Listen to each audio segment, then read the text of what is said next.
Hello, everyone, and welcome to flatcapeurotalk. And it is going to be a Borussia Dortmund versus Borussia Mönchengladbach watchalong here. It is unfortunately going to be missing Erling Haaland. Apparently, he's just pulled out due to muscular problems, due to muscular issues. So that is going to be a huge miss for this one. In fact, he probably might even be the highlight of this probably match. And so it is actually a bit disappointing for us to see this. Let me just quickly show you guys actually the lineup that we'll be looking at before I let David into the stream with me here. Jan Sommer is going to be starting in goal for Borussia Mönchengladbach. By the way, it is being played in Borussia Park at the moment. It is going to be played. Borussia Mönchengladbach is going to be the home team for this one. So Jan Sommer, the Swiss international, be in goal. Tony Janschke is going to be a back five of some sort of three. Seems to be a 3-4-2-1, similar to maybe Thomas Tuchel's kind of system. Matthias Ginter, the German international, in the middle there with Nicola Elvedi, the Swiss international, yet again also out wide. Scally, Zakaria, and Kone here I would definitely take a look at, especially Zakaria, someone a lot of Spurs fans have been really wanting at the club. Lucas Netz is an upcoming German player. Lars Stindl is one of my favorite ever players in the German Bundesliga, kind of a bit of a cult hero over there. I would say very underrated always and not very well known. Jonas Hoffmann is very much a kind of a legend there as well at Borussia Mönchengladbach. And then Breel Mbolo, the Swiss international. Lots of Swiss representation in the Borussia Mönchengladbach side. Doniel Malen and Makoko will be leading the line this time for Borussia Dortmund, which will be quite interesting. Rafa Guerrero is someone I would absolutely say is someone you should keep an eye on. I just think this guy's a total baller. Probably many would agree. Jude Bellingham, of course, who's been absolutely lighting up the Bundesliga this season, will also be starting in the middle of the field for them.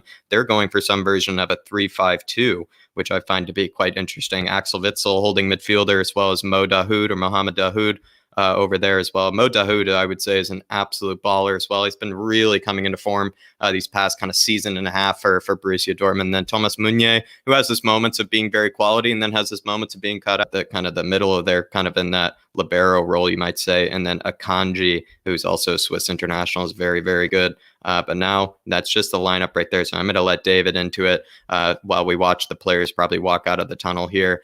David, how you keeping for this one? Horrible news to find out that, in fact, Marco Reus and Erling Haaland will be missing for this one due to some muscular issues, at least in the case of Haaland. Doesn't be too serious, just seems like they don't want to risk him at all. And then in the case of Marco Reus as well, Dave, I think it's some sort of muscular problems. Do you know what it is, lad? It's disappointing is what it is. I was really looking forward to watching Haaland. He's the man I really look forward to watching. He's the golden boy. He's who I pin, the future Ballon d'Ors on for at least, I'd say, a good 7-8 seasons once he gets into his early 20s. After that, I think he'll be a strong contender every single season. He's an unbelievable player. But one player I'm very excited to watch is Makoko. I know a bit about this guy. They were actually looking for special dispensation, I believe, to get him to play when he was 15. He's that good. Wow. And he has he's a phenomenal record through the underage teams for Dortmund. An absolute unbelievable record. And he came into a Champions League game last season and I watched him and I was very excited. And he's very quick, he's very, very quick. And I'm very excited to see how he gets on. Mm-hmm. And I have to say, I really like this Dortmund team. There's some youngsters in there and they're not afraid to bring them through, like Jude Bellingham. The guy's only 17. He's a baller. 17. But Jack, look at the size of him for his age. Yeah. He gets absolutely stuck in. For me, I think he's one of England's best players in the friendlies warming up to the Euros. I think he probably should have got more minutes. He's box to box. He's high energy. And he's a unit. He's another player that's going to be a real, real talent. So, there's a few players here that I'm keeping an eye out today. Definitely so. And the Flat Cap Army is joining us, Dave. A bit of the Flat Cap Army is joining us here with Zanuska Ramschunder. She's saying shame Haaland is out. Was really looking forward to seeing him. Yeah, I was as well. I just checked. I got some news update about 10 hours before kickoff. Still a little bit early my time, so it's practically David and I were kind of, winding down from Stats with Jack last night, going to bed and whatnot. So it's a bit unfortunate that these news came at this time, I will say, because probably would have tried to find maybe a different game. But then at the same time, I would probably digress and say Zanuska Bundesliga. I think Bundesliga is honestly, for a neutral, it's such a great league to watch because the defending can be atrocious. The attacking can be absolutely tasty and delicious. It's just exactly what the neutral wants, Anushka. So hopefully maybe Makoko will be able to make up for it. Adam saying, well, Jack, I'm joining here, Adam, as well. It's good to see you. It's absolutely good to see you.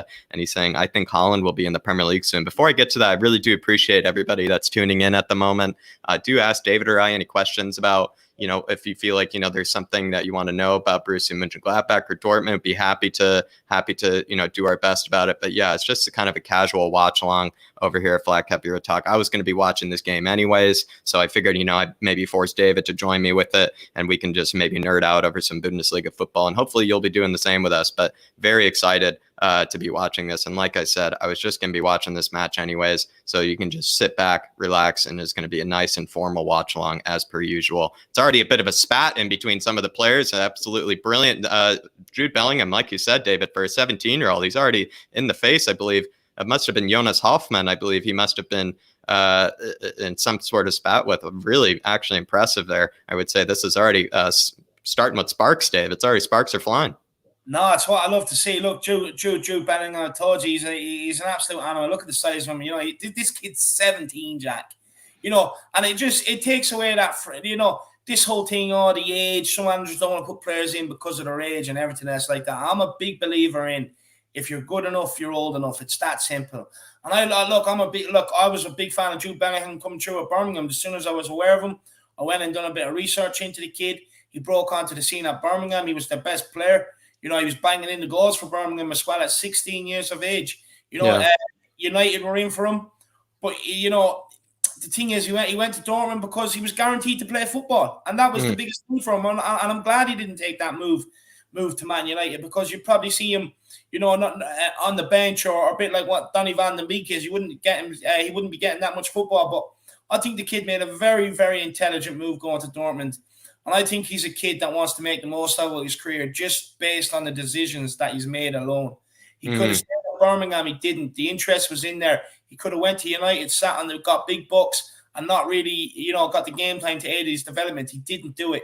He picked Dortmund because he's looking after his own career and he wants to play football. Respect to the guy.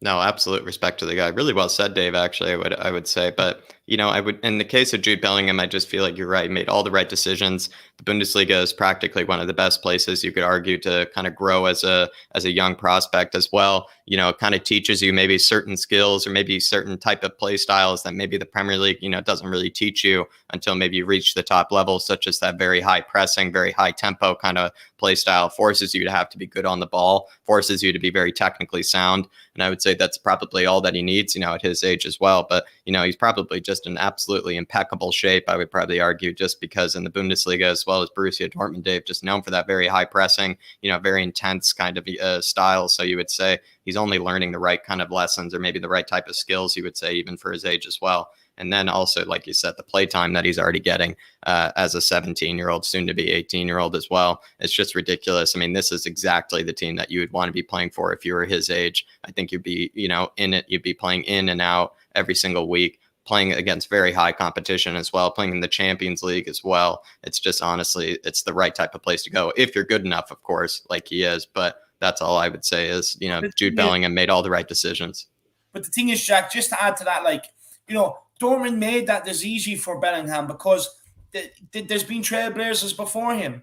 There's been Jadon Sancho, of course, went over there at 17. He could have signed a new contract at City. Didn't. He said he was good enough to be playing first team football now. Went over to Dortmund. They played him. They bought Haaland in young, put him up there as their main man. They gave him the game time to develop into the specimen he is now. You even look at the likes of that young Mokoko now. They don't care what age he is. He's banging in the goals underage. You're going to get your chance if we're short. No problem. There's been many players down the years, like many, many players down the years that they've given the chances to. So they've also given themselves that reputation as a club. They don't care about experience or anything like that. If you're good enough, you're old enough. And that's why they're able to attract, the likes of a Bellingham at a young age over the likes of a United or a Sancho, players that are taking responsibility for their own career. And that's why they're picking Dortmund at the minute. Yeah, that's actually probably why they are picking Dortmund at the moment. Very well explained, Dave. Get to Adam's question here. Let me just put it up on screen again for you, Adam. Here, it's actually going to be Mats Hummels, playing at that kind of center role. But it seems like at the moment it's Pongracic, the Croatian international, I believe, just moved from Wolfsburg this last summer, Adam. So he's going to be playing, it seems like, in that middle role in the back three, as well with Akanji, who's that Swiss international we saw plenty of, I think, in the Euros, especially in that win that they had as well over France. So, definitely a decent defense for Dortmund. They're on the attack here, and they were able to put a ball into the box, but wasn't able to find anybody there. But it is going to be Mats Hummels, Pongracic, and Akanji as well. And then with Thomas Meunier and Rafa Guerreiro as the wingbacks for them. I would say also Axel Witsel is going to be somewhat part of the defense as well. He's more of a holding midfielder. So definitely an interesting lineup for them. I would say Rafa Guerreiro is just one I would probably, David, I mean, I just watch this guy all day. Rafa Guerreiro, yeah, I really like him, Jack. He's very good on the ball, but he's very, very pacey as well. Dortmund attacking down the right-hand side there, put a great ball across. It was Jude Bellingham, nuts the Gladbach player, sent him sitting down, gets the cross, probably a poor enough cross, but he's looking at the Dortmund players and he's saying, take the gamble. That's where I'm putting it, gamble. So I'd say, look, if he gets another one or two opportunities, I'd say, you'd see one of the players gambling on that and getting on the end of it. Definitely. And now, so let's maybe go back to Adam's question here, just maybe spark a bit of debate while maybe kind of the game is opening up here. It's very feisty at the moment, I would say, between the two teams. Lots of flying tackles. Like I said, it's only the best for the neutral, I would say, the Bundesliga sometimes. But Adam here is saying, do you feel like Haaland is going to be going to the Premier League? Would that be his next destination, David, if he were to leave Dortmund, let's say this upcoming season or this upcoming transfer window? Where do you see Haaland as his next destination if you had to pick one right now? Honestly, he could go wherever he wants. Look, I don't think Premier League personally, unless United come calling, unless City come calling, I don't see Premier League personally. Chelsea have Lukaku, but the thing is it's his agent. It's his agent. That's the problem. Raiola is his agent. Look, the way I see it is, right, you're going to have United. Look, I know they have Ronaldo now, but Cavani will probably be gone next year. Ronaldo will be there. So they'll probably be looking for either Harry Kane or a Haaland. City the same come next summer. If Real Madrid and Barcelona can get their finances sorted out over the year with getting revenue, with people being back in the stadium and everything else, they'll both be in the shop window for a Kane or a Haaland. If Mbappe leaves PSG, again, they might be open to going for a Kane or a Haaland. And it's 1-0 Dortmund here. It's offside. It's offsides, actually, Dave. It's a bit offsides, I think, from Mats Hummels, unfortunately. Definitely a good ball put in, but Mats Hummels not being disciplined on it enough. He's actually offsides. Me, Adam, I would go for, I think it's unfortunately going to be something like a Man United or, a Man City. I really would hope not. It's Man City. I hope that Mino Raiola, Pep Guardiola kind of rift between the two comes true. I really don't want him going to City. Would you rule out Munich, Jack? Because they take all Bayern's best, or all of the Bundesliga's best players, but especially Dortmund. They just pick them off them.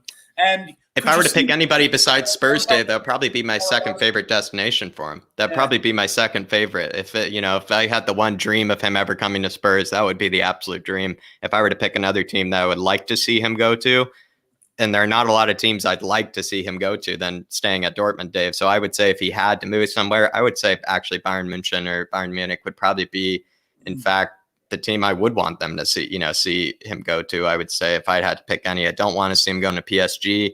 I mean, Real Madrid, I guess I wouldn't be too actually fussed about. I do like to probably see him in that all-white Los Blancos kit.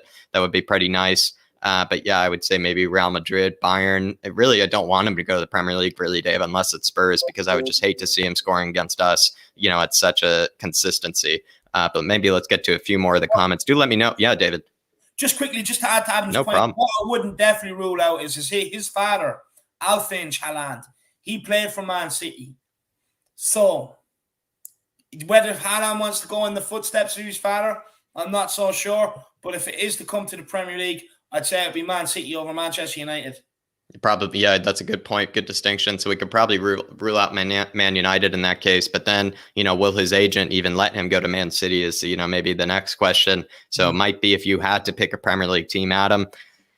Might be. I mean, they just got Lukaku, so it seems like, Chelsea's out the door at this rate, unless they were to do those two together, which I don't think is possible. So it might really be Man City is really one of the only destinations. Liverpool potentially, but that doesn't seem like a Liverpool signing. Someone taken down at the top of the box here. Very good free kick, won by, I believe, Jonas Hoffman at the top of the 18 for Borussia Mönchengladbach. They're in a very dangerous position here, very dangerous position. But let's get to a few more of the comments here.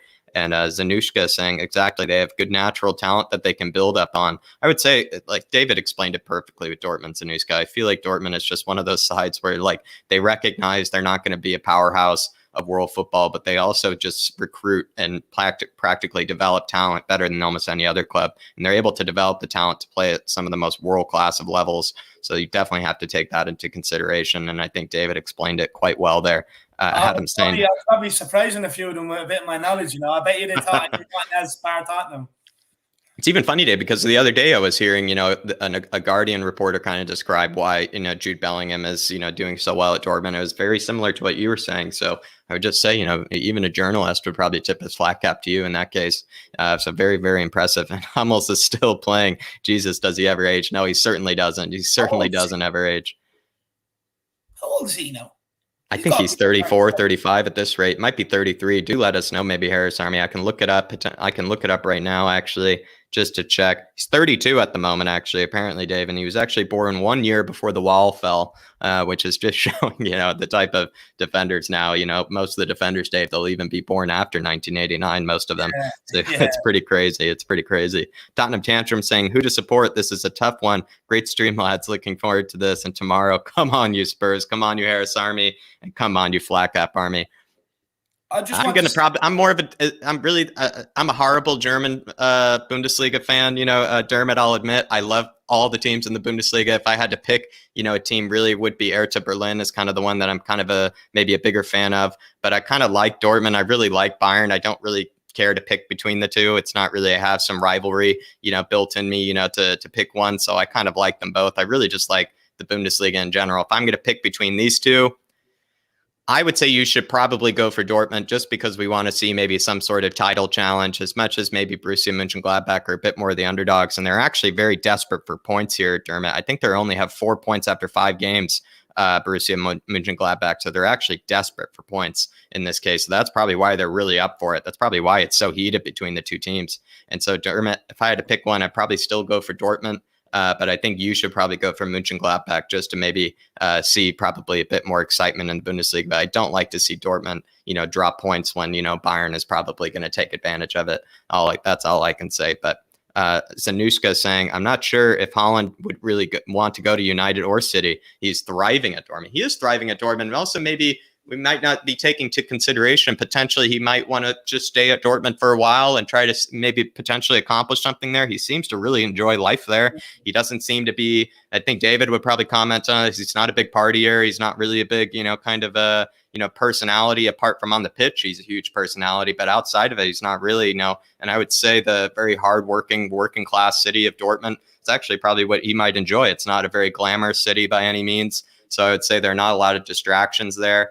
If that's what he wants, if that's what he likes, then I say he should stay at Dortmund. And then if he wanted to move on, maybe Zanushka, do let me know if Bayern Munich seems like a potential destination, maybe after Dortmund. But then Adam saying here, I was thinking the same thing, Jack. I think at one stage he was even linked to Chelsea. He was linked to Chelsea, but then I think since the Romelu Lukaku deal really seems hard to believe, I would say that, maybe that even ruled it out entirely now. So there are only so many Premier League teams even left that would go for him. Maybe Liverpool hasn't been considered.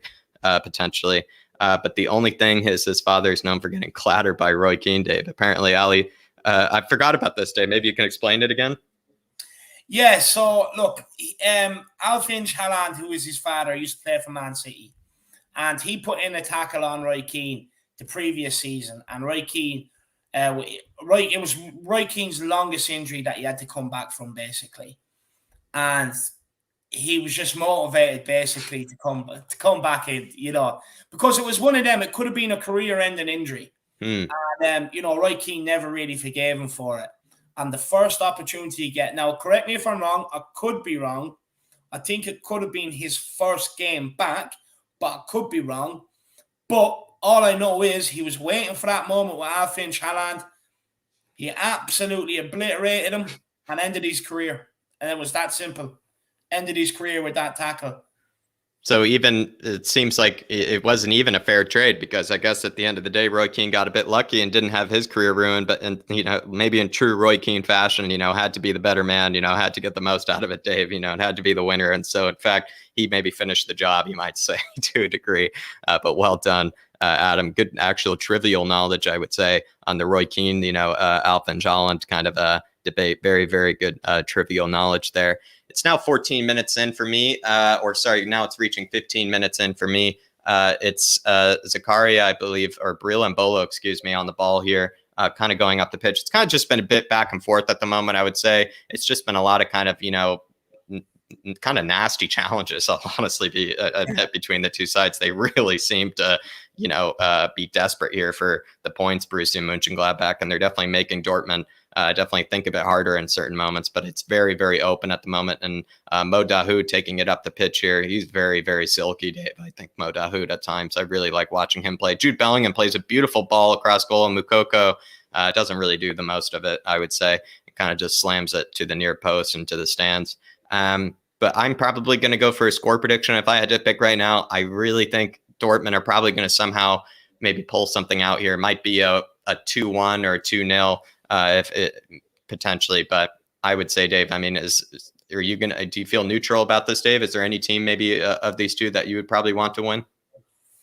I'd like to see Dortmund win, to be honest with you. Look, I'll be honest with you, I'm more of a Bayern fan. Look, I grew up watching a great Bayern team. They had Oli Kahn. They had a lot of Zé Roberto, the Brazilian, if anyone remembers him. They had Lucio, who else? Van Bommel. I really like Van Bommel. Is it Van Bommel? So they've had Philip Lahm. I was a big fan of Philip Lahm. And Thomas Müller came through. I really like Thomas Müller. I'd say I'm more of a fan of Bayern Munich, but I do really like what Dortmund have become over the years. Especially with some of the players they've signed. Look, I really like Jadon Sancho. I have to say, I really like Jude Bellingham. I was actually aware of Jadon Sancho before he went to Borussia Dortmund, because I seen a bit on the story on him about the kid that refused to sign a new contract with City. Right. Have to go first team. So I was like, I'm gonna look into this kid, and I looked into him, and I've seen stuff on YouTube about him before he went to Dortmund and all, and I knew he was going to be quality. I really liked Jude Bellingham before he went to Dortmund. I really liked Haaland before he went to Dortmund. So they do sign a lot. They're winning you over with these players that they're signing, I guess. They are. Like Thomas Meunier, I was looking for him to go into Tottenham. He ended up going to Dortmund. I have to say, but I really do like what Dortmund have become. I do like the club, I have to say. There's actually a bit of a series on is it Amazon Prime? I think it's on. Now I know it's in German and everything else, but that was right up Jack Street, of course. But look, it was a very good documentary and a good insight into the club and everything else. Yeah, I wasn't actually able to watch them. I only watched a few episodes of it because that was during that time where I felt like there was like a documentary or, an Amazon series every week, on a team. The Leeds United one came out, the Man City one was out, which I would say the Man City one was the most boring one I could ever imagine watching. It was, they were trying to make drama out of, like 5-0 victories over Colchester, it's too hard to do. But Borussia Mönchengladbach here with a very dangerous ball in, I would say. And they're actually I don't know how they didn't put that away. Actually, it just went across so many flying feet, to put that away. But I would definitely say, Dave, Borussia Dortmund, they're kind of like maybe that team where they actually have all of your favorite players, all the players that you really admire, that you probably want to play like, or, just certain skill sets that you really like about players. Even Mats Hummels, I've always been a huge fan of his. I just think he's absolute class on the ball, no matter what. His technical ability for a center back has always been very, just honestly unbelievable. Especially he was one of those center backs, I think, kind of similar to Neuer, where he was, good on the ball before it was even cool to be good on the ball, if that makes sense, one of those type of players. And so I would say maybe Borussia Dortmund, or just that team that just happen to have everybody's kind of favorite players. And, we just have to get maybe come to terms with it and maybe have to accept them as, maybe one of our kind of other teams to maybe like and support in the Bundesliga, apart from Bayern. If you're a Bayern fan, I just think they have too many players at Dortmund that you can't not love, I would say. But Para Miguel Escobardo is joining us, which is really brilliant to see. Good to have you, Para Miguel. Hope you're watching this game with us. Do let me know, Para Miguel. I think in the USA it's on ESPN Plus, and then over in the UK, I think it's on BT Sport for this one. But if it's somewhere else for you, then I'm not too sure. But hopefully you're able to watch this one with us. It's just a nice, chill, relaxed watch along. We're just going to be kind of talking Dortmund, talking about the game, especially when maybe, something maybe opens up here. Be happy to explain maybe what's going on in case you're not watching. But we're actually looking at Adi Hütter, Dave. And were you aware of this? The Bundesliga had that managerial merry-go-round where practically every manager was replacing their, colleague to a degree. So Adi Hütter went from Eintracht Frankfurt to Borussia Mönchengladbach. Marco Rose went from Borussia Mönchengladbach to Borussia Dortmund. And then I believe there was even more kind of managerial switches, like Oliver Glasner, that Wolfsburg coach, went to Eintracht Frankfurt. And then also, Wolfsburg then, recruited a Bundesliga manager as well. Julian Nagelsmann went to Bayern. It's just, it was an absolute bonanza, you might say, of just managerial switches. Very, very odd, I would say. And the Bundesliga is definitely kind of known for that stuff, just things that would not make sense, in other leagues like the Premier League. I could not imagine that happening in the Premier League ever. But were you aware of that, Dave, that kind of managerial merry-go-round? No, I wasn't aware of that. I didn't know that now, to be fair. Look, I'll be honest with you. I only kind of watch, some of the other... I watch more Premier League and a bit of Celtic and that rather than I do any other leagues, to be honest with you. Like, look, don't get me wrong. If there's big games on, I will watch them. Or if there's no football on and some of the bigger teams in that league are playing, I will watch them. But I'd never confess to be an expert like you, Jack. Never. Well, it's good to maybe have, David maybe come a bit more informed every week on the Bundesliga, because I would say for me personally, maybe Para Miguel Escobardo might agree with me. I just think, if you really are just trying to watch exciting, fun football with maybe just intensity, as well as, a few mistakes and whatnot, that kind of don't make sense, I would say this is the league to watch. It's never boring in my case. Especially sometimes the La Liga has been honestly dreadful to watch this season. It's been, you could fall asleep watching it. And I would say the Bundesliga, for me, it's always electric. The quality of play isn't sometimes the greatest at moments, but then it also can be unbelievable because no matter what, I would say teams like Borussia Dortmund and Bayern Munich, they always make it quite far in the Champions League. So it does show that there's still plenty of quality, on the field at the moment. But I would say it's a great league, just in for the neutrals, I would say. Para Miguel Escobardo here saying, just popped in to say hi. I do have a Zoom meeting soon. Good luck in the Zoom meeting, Para Miguel Escobardo. Hopefully, maybe you're not, stuck at work today. If you are, very understandable. But hopefully, maybe you can watch the game from under the desk or whatnot, or under the table. Have maybe the phone in the lap, to watch it. But do really appreciate you tuning in for this one, Para Miguel, absolute legend of the Flat Cap Army, as well as the Harris Army. What I will big up Para Miguel Escobardo, true legend, man. On every stream we do, what an absolute legend. Same as Zanuska, same as Adam, same as Dermot. Absolute legends of the Harris Army and the Flat Cap Army. But anyone that does want to throw the game on, if you have Sky Sports, it is actually on Sky Sports. Sky Sports, sorry, Dave. And me and Jack, if you want to watch the game, and have me and Jack on as well. Sky Sports, thank you, Dave. Thank you. It's actually, apologies, everybody. I should probably have memorized, my weekend watch list, a little pamphlet by now, Dave, but clearly I haven't. I got to improve it. But everybody, hopefully you can find it on Sky Sports. And then as well, if you are in the USA, it will be on ESPN Plus. But thanks for tuning in, everybody. Thank you for joining us. It's just a chill watch along. Like I said, I was going to be watching this game anyway by myself. And then I just decided to drag Dave into it, to force him, to watch it with me, as well as maybe so that the Flat Cap Army could also have someone to watch it with as well. We're all kind of here together, as friends to be able to, just chill out, relax, and maybe just get rid of those nerves, for tomorrow, for Sunday, and just watch maybe just kind of a bit of a neutral game. So hopefully everybody is, happy to watch this with me. Again, it's just something that I would be watching, just to ease my nerves come Sunday. No, the true reason why Jack dragged me on this with him is because he didn't want me honing up on the FIFA skills.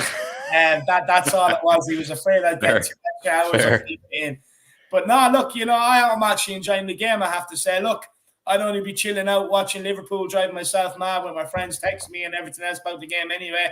So I'd much rather, be here in my safe space where I can get away from all them Liverpool fans and actually enjoy a good team, you know, in Dortmund with players that I actually do like. I would say actually the Premier League morning this morning was unbelievable. I wasn't, it was very early my time. It was around 7:30 a.m. my time, the Man City Chelsea game. I could only catch the very end of it. But, you know, the Aston Villa Man United was an unbelievable result. You know, definitely some worries going down for Ole Gunnar Solskjaer, as well as I would say Ronaldo must be absolutely livid that he wasn't allowed to take that pen. And then also, you know, Burnley and Leicester City had a fantastic game. I think there was another one as well. West Ham United versus who did they play as well? Leeds was an unbelievable game. So I would check out the highlights at some point, everybody, for those Premier League matches. I'm assuming everybody's quite aware usually of what's going on in the Premier League. But in case you didn't miss it this morning, there was actually some absolute crackers of games earlier this morning. Just on that penalty with United, apparently Martinez was you know, he got into Fernandez's mind, Jack, because apparently he was pointing at who was it? He was pointing at like United players saying, I want Fernandez to take it. I want Fernandez to take it. And he ended up stepping up and taking it and psyched him out. That's incredible. He even did that, I think, in the Copa America as well. With Sanchez. If I'm not mistaken, Emi Martinez, he's known for, I guess, being a bit of a... He done it against Colombia. He done it to all the Colombian players. Correct. So it just shows that he's able to carry that into the Premier League, which is very impressive, I would say, honestly. And as well, you know, Penaldes, whatever it was, you know, earlier, Dave, you know, it's no longer the case. I can say, you know, now he's not, you know, that Penaldes, you know, that probably we were all fearful of. Now we know he can miss, Dave. No, absolutely love it. It's brilliant. But apparently Liverpool are one down here, Jack, as well. Oh, geez. Might even need to switch to that one in case maybe at halftime, to do a bit of a Brentford kind of insight. Thomas Frank, I would say, unbelievable job that he's doing over there. Against Wolves, I was quite surprised they came out with the 2-0. I think they had two fantastic goals. Really incredible link up between Ivan Toney and then Buemo, I believe his name is. But I would also say at the same time, you know, they were absolutely defending to the hilt, towards the end of the game. But Brentford so far have been very, very technically solid, but also incredible defensively this season. So Thomas Frank, I definitely tip my cap to him. Definitely tip the flat cap to Thomas Frank. Honestly, very, very impressive so far what he's doing. No, fair play to him. Look, he's made them hard to play against. Look, he has two players up front that he knows will get him goals. You know, Ivan Toney and Mbuemo. So, you know, he has every right to be confident, going into it this season. Look, Brentford, I would kind of say they're a bit like more the Borussia Dortmund of the Premier League. Look, they sign young, they identify them early, and they put them in and give them a chance. And look, they've been building on that in the Championship for the last couple of years. And they try and get a lot of hot prospects around.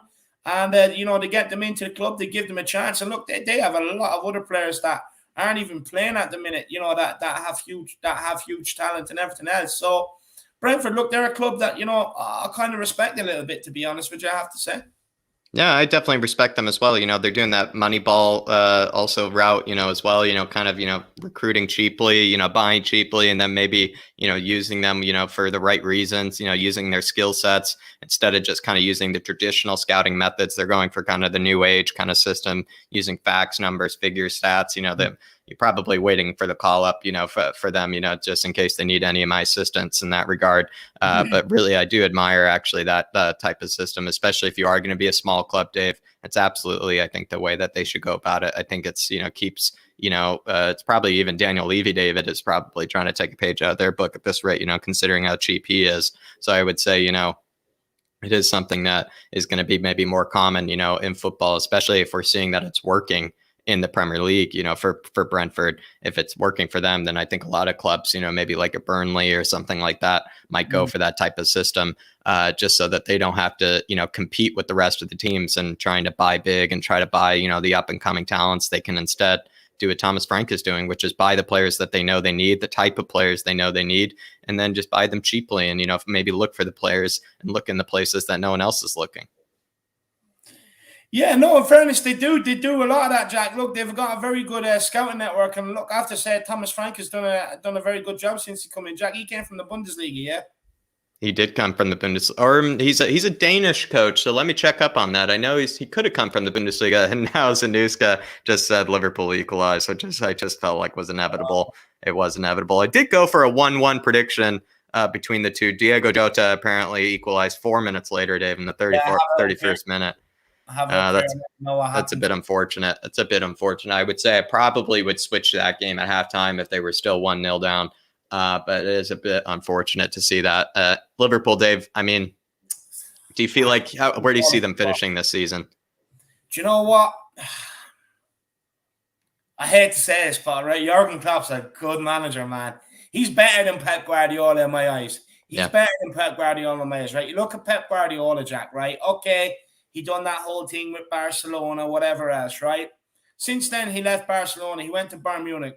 Bayern Munich win more or less. Failed. Absolutely failed there, in my opinion. I think people don't even like to admit it. No, they win the league every year. You know, he was brought in there to win Champions League. Couldn't do it. Brought into Man City to win Champions League. Couldn't do it. Right? And the thing is, he's a checkbook manager.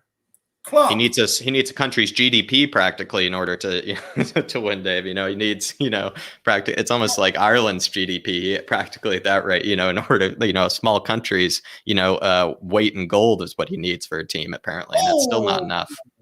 Very good save by the goalkeeper. Offside. Yeah, a very good save by the Gladbach goalkeeper. But yeah, Jurgen Klopp. Just back to Jurgen Klopp. He's better. Like, look what he done. Like what he was doing with Dortmund. He actually had them challenging Bayern Munich.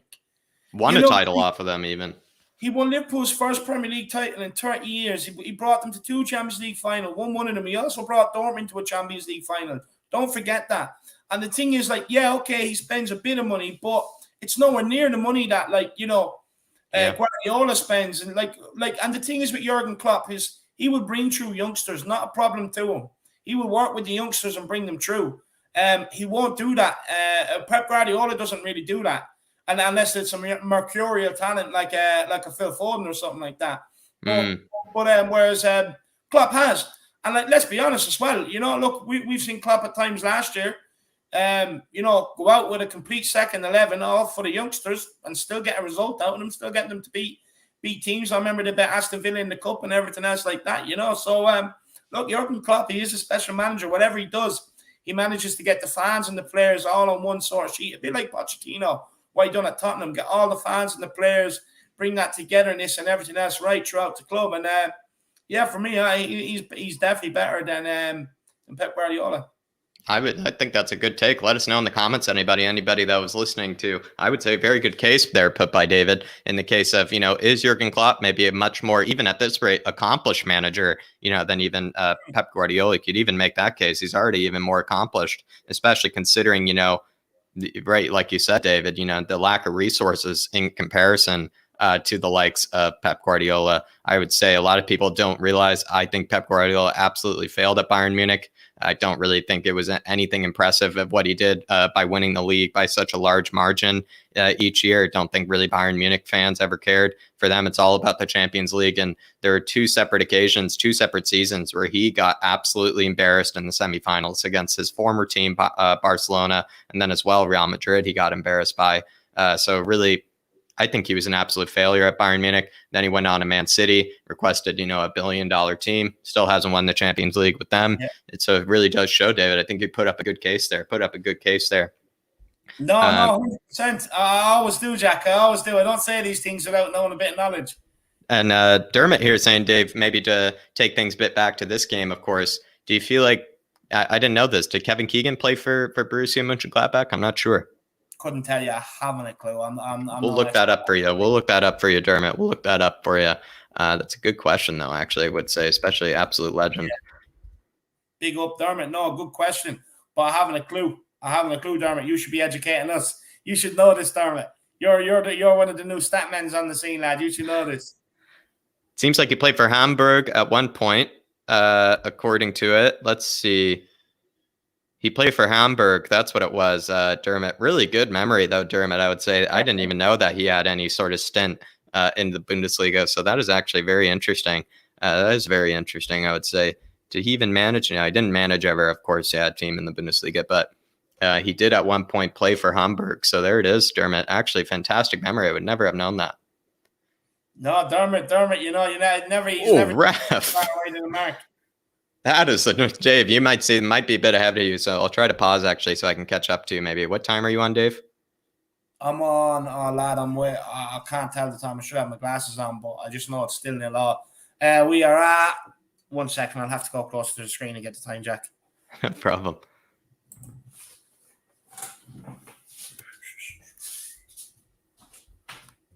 Jacko, I'm on 34 minutes. 34 minutes. Okay, Dave.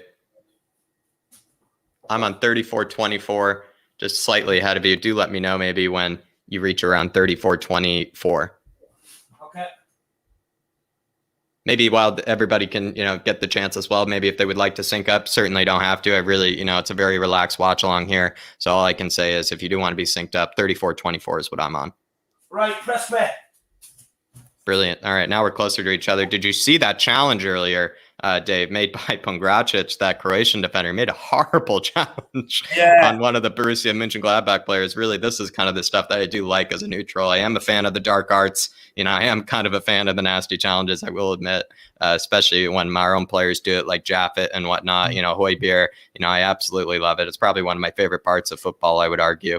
But Adam here is saying that he's definitely more likable than Pep. That's for sure. Yeah, that's the other thing with Pep is that he's really not very much of a likable character. In fact, there are a lot of very famous players who I really actually have always admired, have really liked, that really hate Pep, which I think is also a very decent sign. Yaya Toure, of course, is not a fan of him. Samuel Eto'o, who's, I think, one of the greatest strikers in my lifetime. Samuel Eto'o is one of the greatest in my lifetime. He absolutely despises Guardiola as well.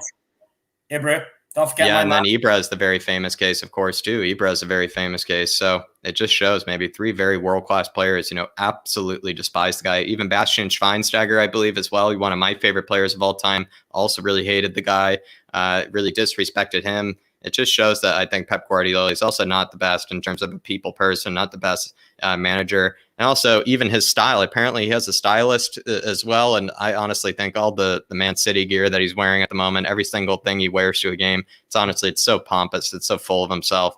I really can't. I like what Jurgen does, with the baseball cap and, the kind of the track suits and whatnot, similar to maybe kind of Nuno to a degree.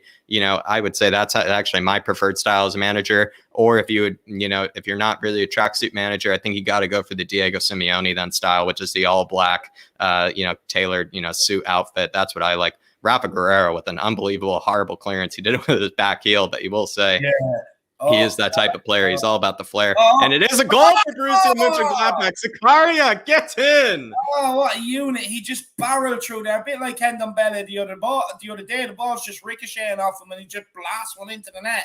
Was für eine Tor für die Mönchengladbacher. Wow.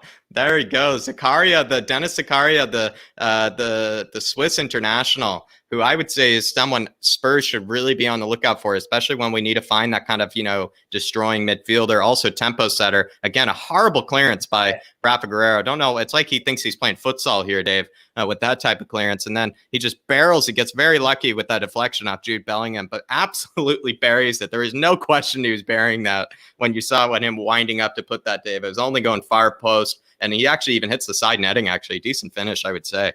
But really, there you go. Dennis Zakaria to open it up now for the scoreline here. It's 1-0 to Borussia Mönchengladbach.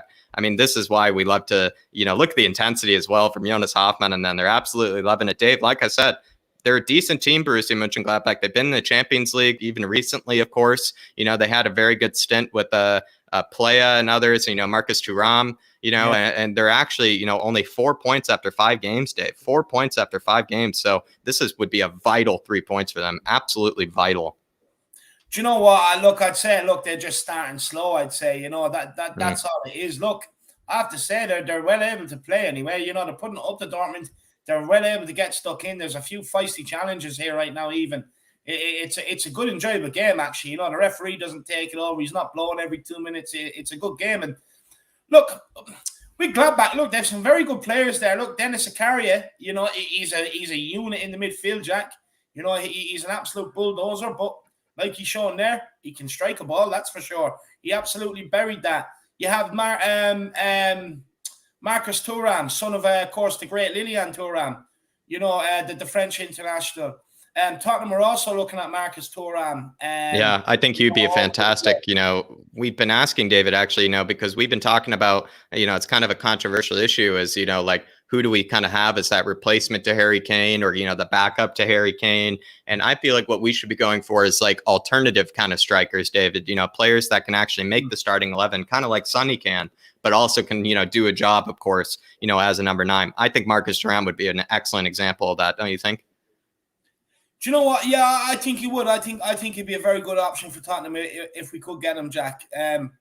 Look, he can also play up front too. He can play out on the left and he can play up front. So it's a bit like Sonny in a way, you know what I mean? And look, he definitely knows where the net is as well, and he's a good player. I like him.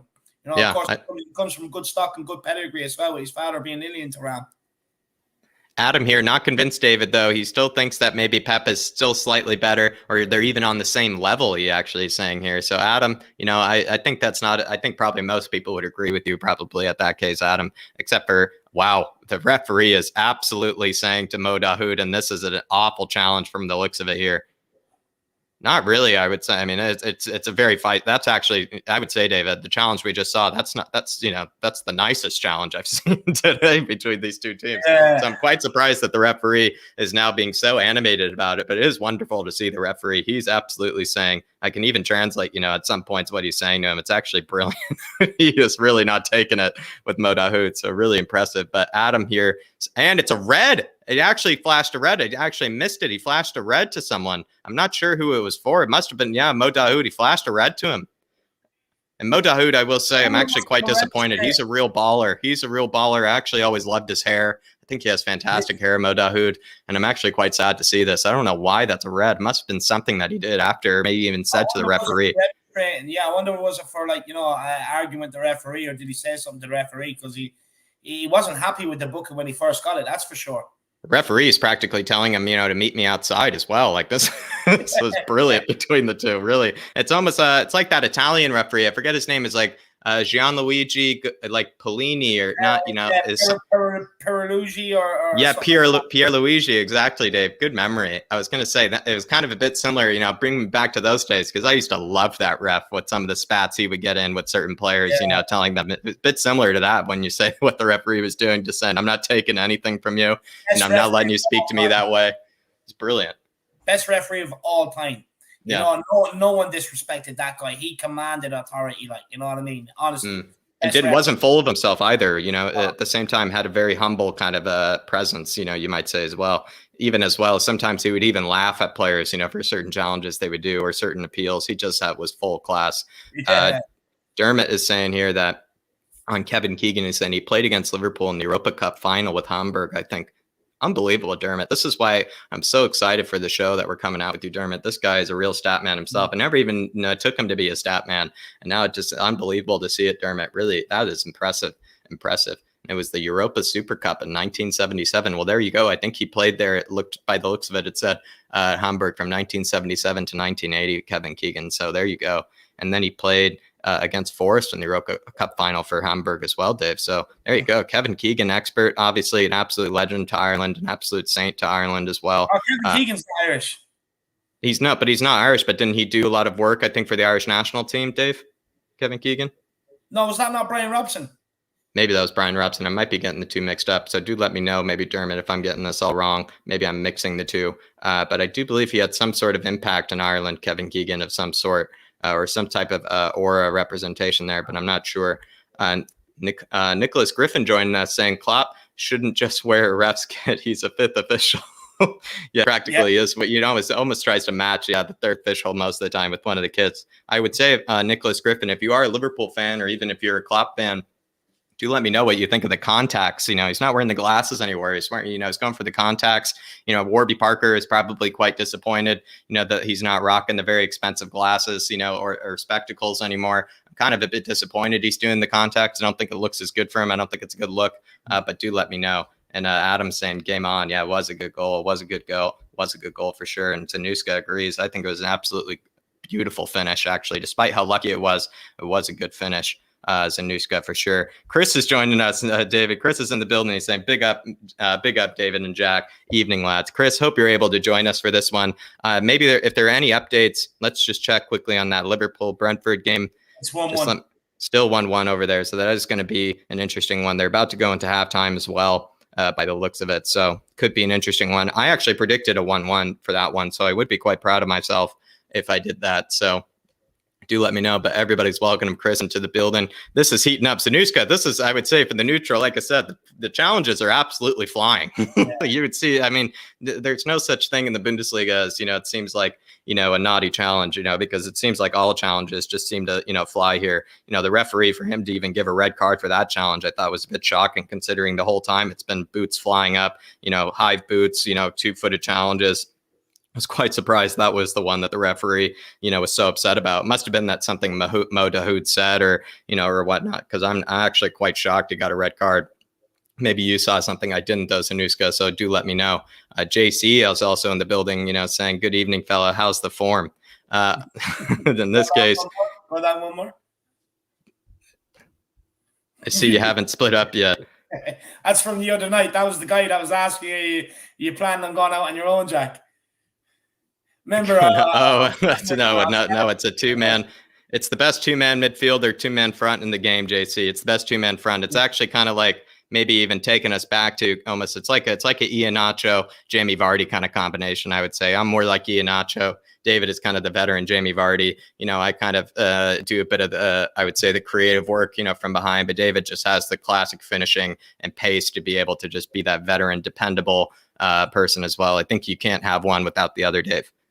No, look, at the end of the day, look, I know you bring the best out of me. You know what I mean? I honestly believe that you would be more of a loss to me than I would be to you. That's the way I think of it. And being too kind at the moment, Dave, but we'll let you finish here. But being too kind, don't take David seriously on this one. He's trying to the water ducks or even the tear ducks are kind of maybe even going in this case. But JC, you take me seriously. I mean, I honestly think a lot of people would agree with me, But no, look, no matter what I do in this game, as long as Jack's willing to stick with me, I'm taking him, wherever I'm going. So not that there's anything in the works or anything like that. Don't get me wrong, but if there were ever anything was or anything like that, we come as a pair. Well, JC, you have me absolutely blushing at the moment, JC. So if you wanted that, congratulations, JC. But I do like it, sparking things at the moment. Do appreciate you, JC, for tuning in. Also, David, I really do appreciate that. That's very nice of you. And Adam saying, was it Bobby Robson? Maybe that's who I'm thinking of, who did things for the national team, because there's an image of him wearing a jacket with an Irish crest on it. Must have been Bobby Robson. Thank you. I mean, Harris Army, Flat Cap Army. I mean, unbelievable knowledge. I mean, like I said, you guys are just absolute geniuses. He was Steve Staunton's assistant manager, if I'm correct. That must have been what it is. Another really awful challenge by Nicholas of Helvetti in this situation. This is just brilliant. Or it's Jančka, I think, is the player, actually, or maybe Lucas Netz. It might have been Lucas Netz, actually. But this is I always loved Thomas Meunier, Dave, because he's never needed the pace. He's always had the techers. He's always had that, really very surprising, technical skill for such a tall guy, for such kind of a big lumpy kind of guy. He's actually quite decent on the ball, Thomas Meunier. I have to say, I'm really liking this game. It's very, very heated. It's a bit old school sort of with the challenges playing in. I really like it. Yeah, I love this referee as well, Dave. He's giving me Pierre Luigi vibes, like you said, as well. The hair even as well. He's a very intimidating ref. Not a hair out of place either, Not a hair out of place. You're right, Dave. This guy, I wonder if he's coming off here or for some sort of injury, but whoever, I think it's Kone is his, I'm going to look it up actually. But one of the midfielders alongside Zakari, I feel like has had a wonderful game. That guy looks like a real baller, I will say. The one that was coming off, to the ref or to the coach there. So maybe someone else knows in the building. But it's also great that everybody's joining us. Really do appreciate you guys for joining us. It's now about to be halftime. I think they're going into halftime.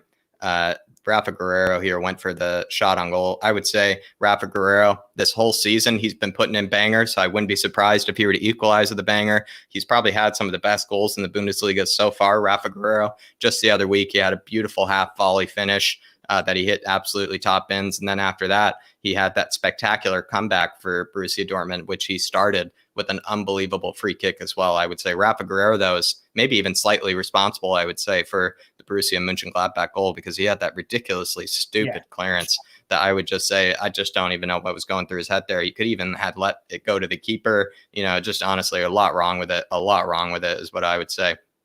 But it is like it says down there, 1-0 going into halftime. Borussia Mönchengladbach are at home. They are in Borussia Park for this one. It is a small little city, Mönchengladbach. It's actually a bit of kind of a working class town in Western Germany, I believe.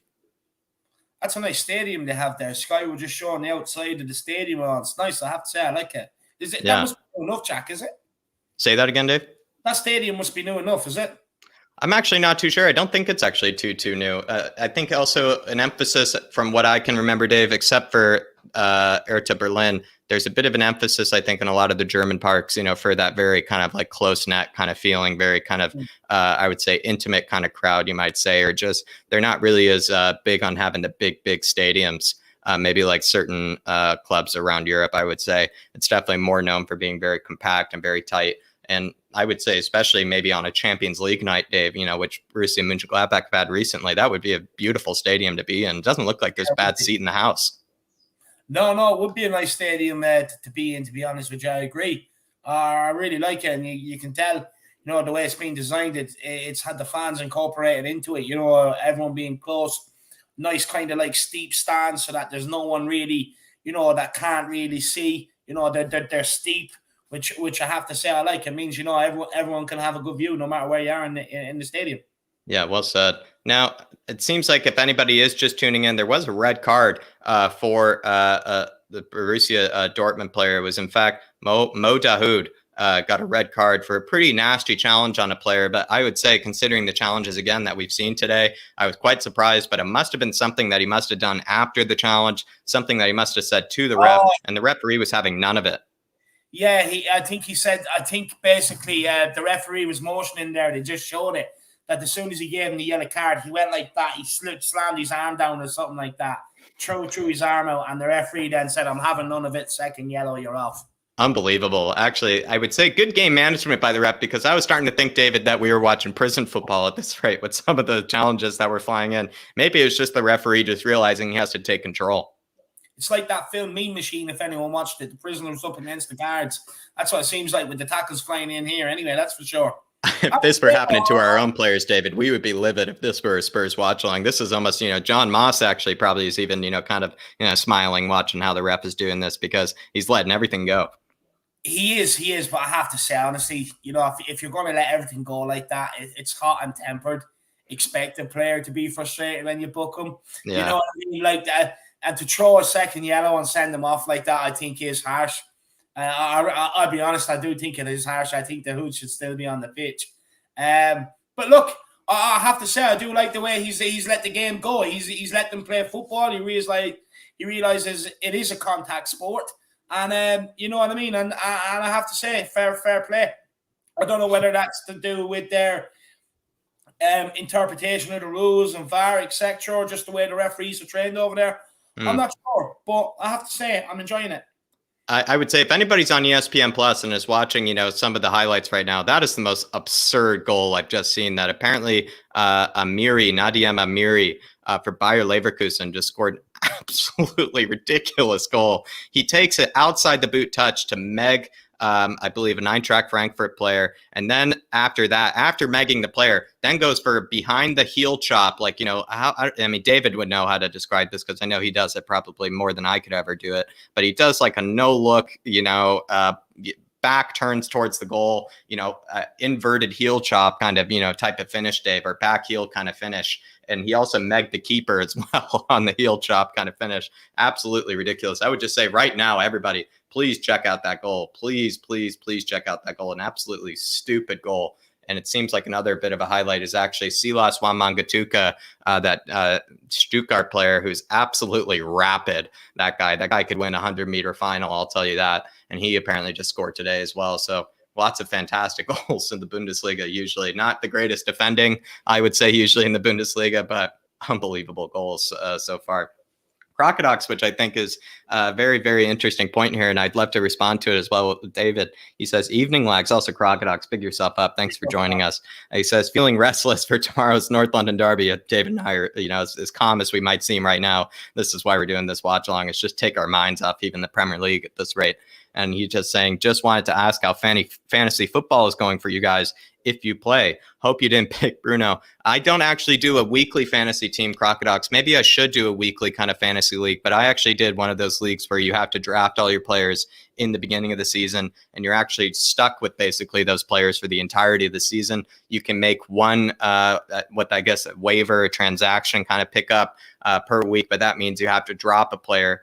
So there's really not too much kind of, changes or anything that you really make, each week. It's actually just whatever team you picked in the beginning, you're practically stuck with. So I would say for me, it's actually going quite well. For me, I actually am quite happy with some of the picks I made. The only Spurs players that I was able to pick, I wasn't able to pick Sonny because I didn't have a good draft order. So I actually had to go with Romelu Lukaku, unfortunately, which probably everybody will probably slam me for. But at the end of the day, I do kind of respect Lukaku's, and I was excited to see him come back to the Prem. But I also then have Chris Wood as my other striker alongside Patson Daka and St. Maximin. So I actually play 4 different forwards in my league. Do let me know what you're doing. And also, I would never pick Bruno. There are even certain players that I just don't pick, especially like Bruno. It's just not someone that I really want to pick. And especially, he did have a fantastic fantasy league season last season, Dave. But just one of those players that, no matter how much I want to win, I can't pick someone like Penandez. Look, I'll be honest with you, Crocodox. I don't do the fantasy football at all, to be honest with you. But look, Bruno, I'd never pick him anyway. Look, for me, do you know what? He's one of them players you hate because he's so intelligent. The way he picks up penalties, and he's got a good passing range on him, good shooting range on him, but he's just an arrogant little shitbag. So, I would never pick him. Don't worry about that. Definitely not. But yeah, let me know, Crocodox, if Bruno actually, unfortunately, disappointed you for this one. Do let me know if that was the one that you went for. I would say also, Crocodox, I know that Ronaldo is absolutely fuming that he wasn't taking that penalty. He probably would have loved the smack talk that Emi Martinez was giving him. And if you didn't know that, Crocodox, apparently David informed me that it was actually Emiliano Martinez, the Argentinian keeper for Aston Villa, apparently, said, I want Bruno taking this. And Bruno stepped up to the spot and absolutely skied it, almost Sergio Ramos style, skied it over the bar. So honestly, it was absolutely brilliant. I was watching it early in the morning as well, almost threw the misses out of bed, because I was so excited seeing him miss a penalty. It's like we've never seen him miss a penalty in that way. So it really was actually so honestly funny to watch. And as well, honestly, congratulations to the villains, Dave. No, look, fair play. Look, what I will say is United should not be losing that game. No. With the money they've invested in that squad over the last few years, especially with not some of the players they brought in this year. Varane, they've brought him in to be a leader and whatever else in the dressing room, that experienced player, good defender as well, very good defender. They've brought in Ronaldo to again be that experienced, leader in the dressing room. Maybe start getting him to follow his example instead of Paul Pogba's. He's done well since he's came in. Should not be losing to Villa. That young boy's result should never have happened, even down to 10 men. And they've also brought in Jadon Sancho, who, may I add, they're not getting the best out of either right now. And I don't know, it could reach a point very, very soon where they could be looking at changing the manager because, look, they have a lot better players than what Ollie Ollie is getting out of them, to be honest with you. So could be a change of manager there soon, I reckon. And JC saying, before I get to Crocodoc's next comment here, JC saying you'd wonder why no Premier League clubs took a risk or a gamble on Bellingham. I don't know, Dave. I'm not too aware of, how popular he was or how famous he was or how well known he was during his Birmingham City days, Dave. So maybe you can inform me on that. You might know more than me, but I feel like, we were explaining earlier, we think he made the right decision to go to Dortmund, but was he maybe on everybody's radar before he went to Dortmund, Dave? Yep. A lot of the big clubs were looking at him. United had him around Carrington and everything else, their training ground. Brought him around, thought they were going to sign him, and he ended up going to Dortmund. So they were trying to get him, JC. United mainly. They put in the right price. Price was agreed. And basically, Arsenal. Did I see something about Arsenal the other day as well? Apparently, they had a deal in place before anyone was coming in for him. And Edu ended up coming in and pulling the plug on that completely. So then he ended up going straight to Dortmund, and purely because he made that decision based on he thought he would get into the Dortmund team quicker and be given the chance a lot quicker than what United were willing to give him. So Arsenal had a deal in place, pulled the plug. He was at United's training ground in Carrington, and they just couldn't get him to sign. At the end of the day, credit to the lad, he took control over his own career and went where he would play football. So it's not a case that they didn't take a gamble, JC. They did. He just didn't want to go. There it is. And JC, I will say that is a fantastic answer given by David there. One I would not have been capable of, actually, JC. So I'm actually so glad to have David alongside me for that, because I would have been a bit stumped by that. I actually was going to, didn't really know. I kind of maybe was going to say that just as down to, the excellent recruiting methods and tactics made by Borussia Dortmund. But clearly, he was actually a hot commodity. Clearly, he was, someone that everybody was well aware of. And also probably, everybody knew that he was going to be, the talented star that he is right now. And I would even say, Jude Bellingham, maybe alongside Jamal Musiala, probably the two of the most ridiculous talents in all of European football. And they actually both happen to be in the Bundesliga. I would probably say at the moment, considering their age too, Dave, some of the most ridiculous talents, I would say. What about Florian Wirtz as well? You're leaving him. Florian Wirtz is also 17 as well. So again, if you're looking for under 19 talent, I would say the Bundesliga is absolutely ridiculous at the moment. Absolutely ridiculous. So there you go. Florian Wirtz, I would say too, is kind of like Germany's Phil Foden, with a little bit less of the Miley Cyrus kind of looks and racing stripes. So I actually like Florian Wirtz. So yeah. Interesting enough with Jamal Musiala. That's how you pronounce it, is it? No, I think so. Yeah. Yeah. He could have actually played for England, you know that? Yeah. He has a German mother or German father and English. It's maybe I have it backwards. Doesn't really matter. But yeah. One of them is English, and he could have played for England, but opted for Germany instead. Yeah. There it is. And Crocodox saying, I'm playing regular fantasy Premier League. Yeah, I should probably get into it, Crocodox. It's just I feel like I'm kind of just a bit too busy sometimes every week. I don't really want to get too sucked into it. So that's why I kind of do go for the draft fantasy league. But, I would probably be challenging myself a bit more, and I would have to pay attention, a lot more to what's going around, the Premier League, across other clubs if I were to do that. So, do let me know, Crocodox. Also, if you're in Will Stewart's league, do let me know if you are in that one. Let me know how you're faring in that, because, there are a lot of Harris Army, Flat Cap Army people, I do believe, in that league. So do let me know if you're in that one. How are you doing? But also, he's saying, got rewarded today for picking a star from Watford. But yeah, on Bruno, like Nuno said, penalties are not luck. No, they're certainly not luck. They're certainly not luck. And brilliantly said by Nuno. And it looks like you said you went for Ismail Assar. Maybe that's what you meant, which is, I would say, a decent pickup, always a good pickup. Spurs 72 saying, evening, Jack and David, love the European football talk. Keep it 100. And he says, pick up Chad. I apologize for saying that. I usually never say that. So pick up Spurs 72. That was a bit embarrassing.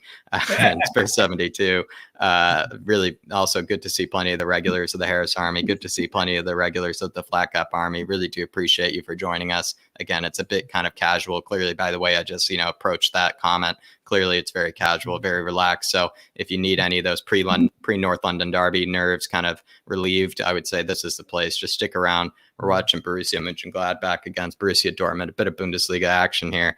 Kuva 99. Good to see you, Kuva. Good to see you. Good to see you. Hopefully you're not feeling like we're stalking each other at this rate, because, you're going to have to start, you have to maybe, hopefully you're not sick of this face. That's all I can say, Kuva. Hopefully you're not sick of this face, but it's good to see you. It's really good to see you. And Kuva saying, I think Villa are criminally underrated. I've got them for top 6 this season. I think they're criminally underrated in their squad. I think their squad is criminally underrated, but I would say, David and I might kind of disagree on this, but in my opinion, I believe it's Mike Dean, right, Dave? No, Dean Smith. Dean Smith, sorry, Mike Dean, the referee. Dean Smith, Mike Dean is the referee. Dean Smith, I would say, is not really a coach I've ever really rated. I think he could be doing a whole lot better with what he has at his disposal. I think, of course, that season that he had after battling back, from near relegation, that season that he had after was, quite spectacular. But I think since then, it's really not been that impressive for me. And I think he could be doing a whole lot better. But do let me know, Kuva99, if you do think Dean Smith is, doing a good job over there. But I would say the squad is absolutely criminally underrated. Aaron Dubb is joining us as well. Sorry, Dave. Yeah. John Terry also left the as the assistant manager as well. So there's been a bit of a shake up there this summer. Losing maybe that's just, is that out of fear for maybe the fact that they might release him in case? So they're just trying to get rid of some of the staff? No, John Terry wants to go his own way. John Terry wants to go management now. So it was more or less his decision. But they're after losing Jack Grealish. John Terry as the assistant manager. I don't know what sort of influence maybe he had with the players or whatever else, but it's been a bit of a shake-up there this summer. Look, I do think they'll find their feet, and today, look, I do think they're underrated. I do think they are underrated, but top 6, I don't know. Look, I would have said if they would have kept Jack Grealish and spent the money they spent, you would have said, yeah, good shout, but I don't know, I think top 6 is a bit of a push. That would be a huge victory, though, for them. I think any Villa fan that might be, in the building, or any Villa fan that's a part of the Harris Army, I would say probably would absolutely love that. Cuban99, Aaron Dubb, good to see you. Also, good to have you as well. Shamu saying no Holland. Yeah, I know. I think he's out due to muscular injury of some kind. Shamu, I'm really kind of disappointed. I really thought he was going to be the one that David and I could kind of nerd out over, watching. We absolutely worship him over here. So I would say it is a bit disappointing, but this game has definitely made up for it in terms of the intensity and kind of the challenges. These challenges have been absolutely fierce, I would say, Shamu. So definitely, prepare, some type of I would honestly say you might even need, an ice pack after watching it, practically the way these challenges have come in. But thanks for joining us, Shamu. And Adam saying the Harris Army regulars are in the building, Dave. Yeah, no, look, I was just wanted to say that, it's so good seeing a lot of the Harris Army regulars in here, some of the real hardcore ones that are there every single show, no matter what we do.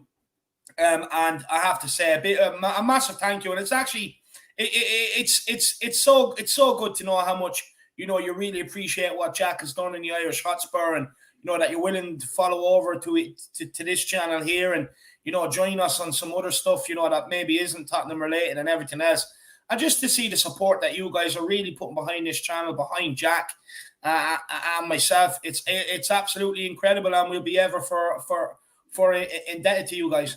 Really do appreciate everybody that's joining us. As like Spurs72 said, we're just kind of thinking that, plenty of the Harris Army, plenty of the Flat Cap Army, they're absolute football, geniuses, football philosophers. So we know that they, they're not just satisfied, with a Spurs match every week. They're practically watching football all the time, thinking about it all the time. So we figured, with this channel, just be that home for you guys to be able to, still be able to talk football with the rest of the Harris Army, the rest of the Flat Cap Army, and, even kind of like maybe what a lot of people are feeling is, kind of even take their mind off of a bit of the action that's coming up tomorrow. We can just talk about other things, just talk about what other, football is going on outside of Spurs, which I think is obviously a bit of therapy. It's a bit of therapy for me. I think Darius has said that before to me too, just being able to watch games like this, it's kind of therapy for us, to just be a bit of a neutral and just enjoy what's going on across the Europe's top 5 leagues. But definitely so. Wow, that is an unbelievable shirt pull by one of the players on Borussia Mönchengladbach. Unbelievable shirt pull. I really do love it. Jonas Hoffman has been in every single altercation, I will say. Absolutely love it. Isn't he that guy? Oh, he is. That's why he's a bit of a Bundesliga Borussia Dortmund or Borussia Mönchengladbach legend, David, for that reason. He's always been kind of that kind of guy. I really do admire him for that, actually. He's really up for it, though, this one. Spurs72 saying, yes, relaxing before we stomp Arsenal. Absolutely. We're going to stomp the scum tomorrow for sure. And Adam saying, I'm 41st in Will Stewart's league. Adam, it's all right, Adam. Don't beat yourself up over it. It seems like there are a lot of people in that league. So I do think it's probably very difficult as well, though I think one of our own, even Aman in Asia, is actually what I saw maybe is quite high up it. So good to see maybe some Harris Army representation being very high up the league. I would say, I definitely trust you guys and your knowledge for sure. And Crocodox, yeah, Dave, sorry, just getting through the comments. The comments are not blown up somehow, and I really do appreciate everybody. Love that you're talking European football with each other. Honestly, it's been beautiful. No, legends. No, look, just quickly, and then I'll shut up and let you get through the comments. For the Fantasy Premier League, look, I missed the boat this year. I wasn't sure whether I really wanted to do it. But look, next season, I'll definitely have one in place for you guys on the Harris Army and the Flat Cap Army over here on the Flat Cap Your Talk. We'll have one in place for both channels. And look, I'll put up a prize to be won as well. So it should be good, and it should be competitive on both channels. Definitely. Really like to hear that, Dave. And also as well, really good idea by Will Stewart. I must admit, very good idea to run that Fantasy Premier League.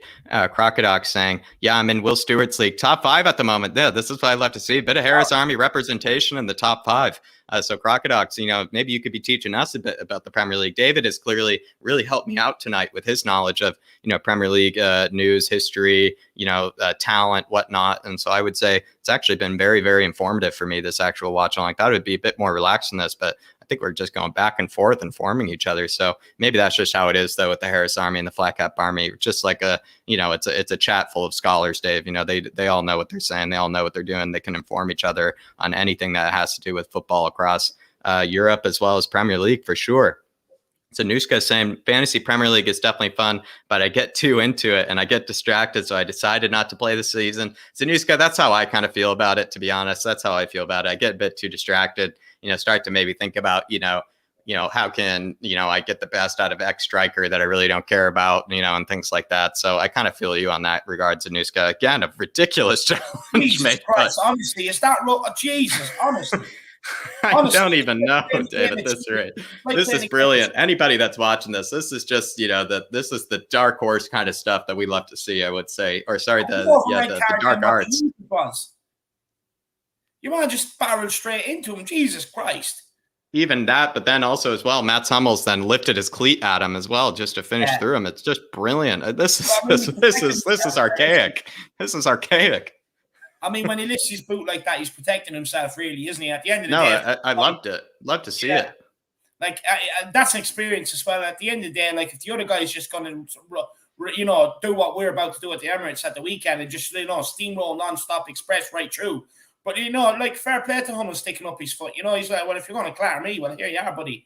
You know what I mean? I think he even opened a wound or something in the player, Dave, with that boot as well. Also, Dave, do you feel like maybe part of this has to do with the fact that it is actually Marco Rose, who is Dortmund's manager? This is his former team from last season.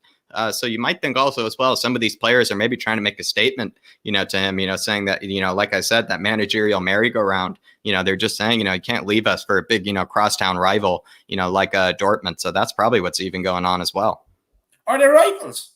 I think they are, Dave. I think they're both part of kind of Western Germany. They're both kind of working class. Dortmund's more of a city, I would say, than Mönchengladbach, if I'm aware. I'm not too even aware of, that area, Mönchengladbach. But all I can say is I think they're kind of Western Germany, kind of blue-collar kind of cities, Dave. Kind of like Schalke, which is in Gelsenkirchen as well. So it's kind of working class, very historical football teams as well.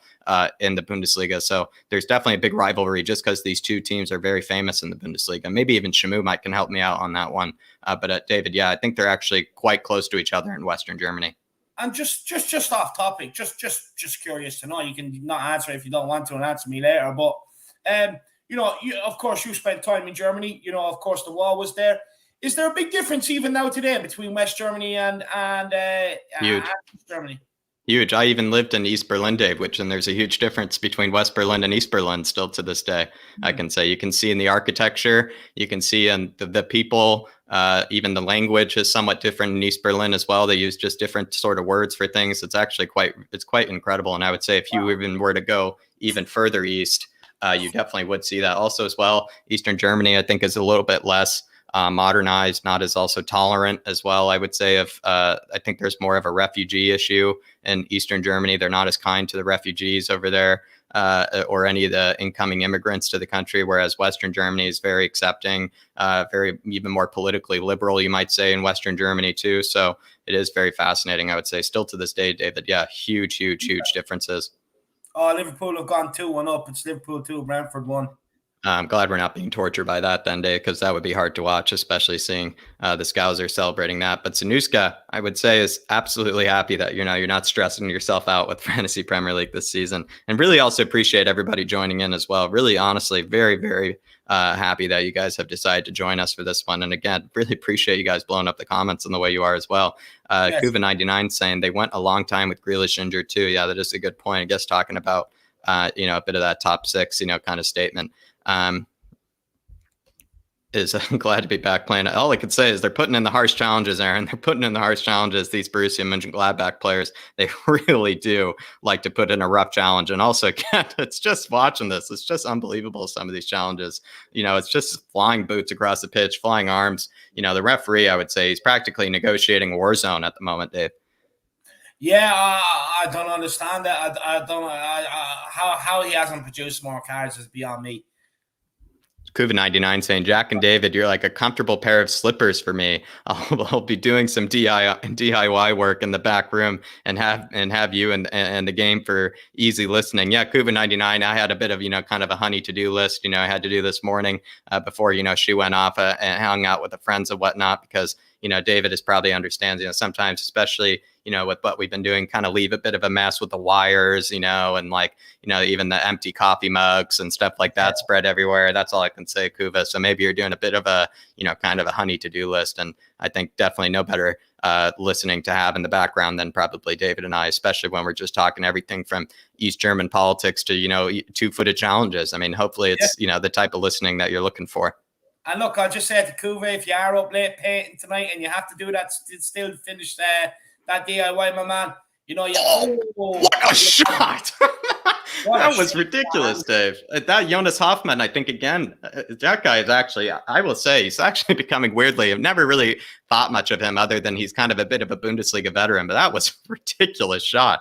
And as well as an incredible save. Oh, this is beautiful. This is beautiful. Oh! He missed. That should have been two dummies. Two dummies done by Lars Stindl here. Oh, beautiful dummy. And then by Brulum. That would have been a beautiful goal. That would have been a beautiful goal. But yeah, Kuva, if you're out painting late tonight, my man, me and Jack are doing a preview starting at 9 p.m. for the North London Derby tomorrow. Myself, Jack, and Philip. So if anyone else wants to tune in, that's 9 p.m. tonight, guys. Definitely everybody check out preview. As we know, we're kind of going to be also making it a bit more of a, kind of an engaging preview, I would say, everybody. So we're going to be putting some questions on screen that we want you guys to respond to about the North London Derby. David's put up some absolutely amazing questions, really good kind of thought-provoking questions, I would say, as well, on the North London Derby. So please join us for that. It's going to be around 9 o'clock tonight for you guys in the UK, 4 o'clock over here in my New York time zone. So please join us for that one. Really would like you guys to, because it's going to be a bit different than even the rest of the previews that we do. But let me just get down here to the rest of these comments. Sanuska is saying these challenges are basically the players having a game of pinball with each other. Yeah, they're absolutely bouncing off each other. Sometimes I don't even know where the ball is. And I don't even think Sanuska, some of these challenges I've seen, the ball is not even in the picture. They're just going at each other with, just full force. It really is, a bit of a rugby match at the same time. We're being treated with two sports at the same time, as well as even as well, Torgan Hazard throwing an elbow at the back of the guy's head. David, I mean, again, for the neutral, you can't love this anymore, David. For the neutral, it's just, honestly, it seems even like, it's rated R football. Well, I mean, Jack, you're not even allowed to throw elbows to the back of the head in MMA. So, it's, I don't know. It's honestly, they're just barring the living shit out of each other. It's good to watch. I have to say, it is good. Rated R football, Dave. Every chance they get, they're leaving something on their opponent. And look, that's what football is about. Like, you do want to win, and that's what Gladbach are doing now. Look, they know they have Dortmund up the swindle. And, at the end of the day, they got a Dortmund man sent off. Dortmund are angry. And look, Gladbach are just keeping the ball, and every chance Dortmund get to break, they're just leaving it on them and just frustrating them even more. Oh, that's naughty. That is another naughty challenge. Or is it a dive? The player hops straight up once apiece, and the referee has booked him for diving. He has. I will say that Kone guy, though, I will say, he's had a spectacular game. I've really liked him so far. Wow, that is just, Akanji as well is right immediately standing over him too, just screaming at him. I absolutely love it. Zanuska, again, hopefully you're a fan of the rated R dark arts football as well. Zanuska, I know I am. I would say this is not for the faint of heart, this type of football. It really isn't. It really does make you, even, kind of, I would say it makes you kind of winch, kind of, makes you kind of, kind of almost, it's a bit even queasy almost to look at times, some of the ways they go at each other. Kuva, I think actually not really the case. I do believe Mönchengladbach is in the city of Gladbach, or I think, I'm not even too sure, but it's actually quite a small town or city in Western Germany. But I do believe they're quite close to each other. If I'm not mistaken, it might be in that North Rhine-Westphalia state of or Bundesland, I would say, but I'm pretty sure that's even the same state that Dortmund is in. So I'm pretty sure they're quite close to each other, but actually two different cities. At least so I'm aware, but maybe I'll check in on that. And then Kuva99, and everybody just responding to each other at this rate, just talking, European football, talking Bundesliga. And Aaron Dub saying, I want to see 1860 Munich versus West Ham when I went to see 1860 Munich versus West Ham when I lived there. Friendly game. Finished 4-3, 7 yellows, halftime riot, 2 red cards. It was epic. I'll tell you, Aaron, as an Hertha Berlin fan, it is quite nasty, I would say, the Bundesliga. The fans are brilliant. They actually love this type of football. I'll tell you, they really are fans of the dark arts over there. They're definitely huge. Some of the, I would say, some of the unpleasantries that I've heard from fans there as well, set up players, refs. It's honestly, again, for the neutral, it really is impressive, what they do over there. It's very intimate. That's all I will say. It's very intimate football, and the violent side as well as even, the passionate side. It really is brilliant. And do let me know what maybe life was like, when you went to see 1860 Munich. That's a very historic club for sure. Very, very historic club. So that's very good that you actually were able to see a match like that, Aaron. Very impressive. Sounds like an absolute cracker of a game. Are they the oldest team in Munich? They might be. I think they're probably older than even Bayern Munich, but yeah, they're also kind of Bayern Munich's supposed, rival, in just the historical sense, to a degree. Bayern has a lot of rivals in Bavaria, but I do believe that is their kind of sister rival, you might say. But again, I'm not a complete expert on it, at least in the Bavarian case, but they're definitely, I think, a more historic club than even Bayern are, at least just to, the founding. But I think Bayern were the team that just happened to really grow, especially after World War II, I think it was Bayern ended up really growing a lot more than Munich did, or 1860 Munich did, excuse me. But now I'm just going to take a moment, everybody, just take a breath here and just watch football now, because at this rate, I feel like I've just been negotiating and talking about an MMA fight. Hopefully at this rate, David, I'll be seeing, something a bit more kind of football heavy. I would say some of the attacking displays have been absolutely beautiful to watch. It's just at the same time, you're just seeing, certain challenges and, elbows and whatnot thrown in that you're just a bit, I don't know, concerned, to see. That Kone guy, I really have been loving to watch. Jack. I really like watching him. He is very tidy on the ball, and he's actually holding midfielder, box-to-box midfielder as well, David. So maybe someone we should take a look at. Jeez, the way he's playing, he's looked like a tricky winger. Honestly, Arsenal spent how much money on PP and on players like that? This guy's not even a winger, Dave. He's actually a central midfielder, but even the way he dribbles as well, the way he moves and manipulates the ball is like a winger. Yeah, he's very good. He's very good. Maybe he's a cheap answer to Bissouma, Jack. Maybe he is, actually. That's what I've been trying to find for a long time, David. It's just someone else besides. As much as I love Yves Bissouma, I would just say, he's so expensive. He has that huge English tax on him. And I would say, yeah, if we're looking for alternative, clearly this Kone guy might be a decent alternative, as well as Zakaria, the goal scorer for Borussia Mönchengladbach would be a decent alternative to Yves Bissouma. And then also, I think I said this before, but Bruno Guimaraes would be mine from Olympique Lyon. And then Borussia Mönchengladbach are in through here. And it's a horrible ball played, I believe, might have been Jonas Hoffmann or Tony Janschke. Lars Stindl here with that would have been brilliant. Hold that play. Love Lars Stindl. But yeah, this is honestly back and forth, Dave. It really is. It's almost impossible to even narrate what's happening. I would say I would need to learn from Ben and Sim, because they're a lot more professional than I am when it comes to being able to, tell, the viewers what's going on, because this is almost impossible to follow, Dave, because everything from the flying challenges to the back and forth pressing and whatnot, that's what I said. The Bundesliga at the end of the day is an absolutely beautiful, neutral league to watch, I would say. Do you know what I like about this game, though, Jack? Both teams are having a crack. There's none of this sitting back. You know what I mean? Both teams are there to play football and have a crack. I have to say it's been enjoyable. Yeah, I would say especially, you don't even have to know any of the players on the pitch. All you just need to know is that clearly these two players, or these two sets of players, really want this one. You can tell they really want this one. And yet again, another challenge that just goes without the referee. Jude Bellingham on the ball here, who's probably about to be taken. Yeah, he gets swiped himself. This is David, the moment that Jude Bellingham took the ball there, you knew that someone was going to throw in something at him at this rate. This is really, you get concerned for these players' lives at this rate, David. I'm getting concerned for their safety, their health. This is just horrible to watch at a certain rate. But I will say again, it's just a beautiful rated R football. Oh, It's just he has no intention. He probably even waited, Dave. He probably even Jonas Hoffman again. How is this guy even on the pitch? He probably could have got sent off multiple times. If this were the Premier League, Jonas Hoffman would have been sent off multiple times by this rate. The only replays that they have shown on here on Sky Sports, none about any of the player anything. The only replays they have shown is just these tackles sliding. That's the only replays they've shown. And just an update on Liverpool Brentford. It's 2-2. Come on, Brentford. Love that. Oh, Brentford going 2-2. Wow, that is unbelievable. I will say, come on, Thomas Frank. I'm a bit disappointed we're not watching that one at the same time. I just would figure that, I don't want Mo Salah or, Mane just to ruin my night, watching it. It's just 3-2, an absolute screamer from Curtis Jones for Liverpool.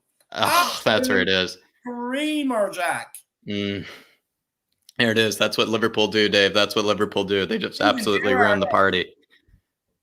Let me see this again. I have both games on here. I have Liverpool one on the background. I just flick onto it every 2 minutes. I just flicked onto it at the right time here. He gets the ball. He gets the ball out wide. He cuts in on his right foot, Jack, and he absolutely smashes it into the top bins. Absolutely smashes it in. I have to say, if Liverpool go on to win this game, that is a word. Oh, took a deflection, maybe took it off the keeper's part, took it higher off the keeper's part. Yeah, the deflection actually made the goal. Not a bad deflection. Oh, still a good strike by Curtis Jones, or just a really bad deflection?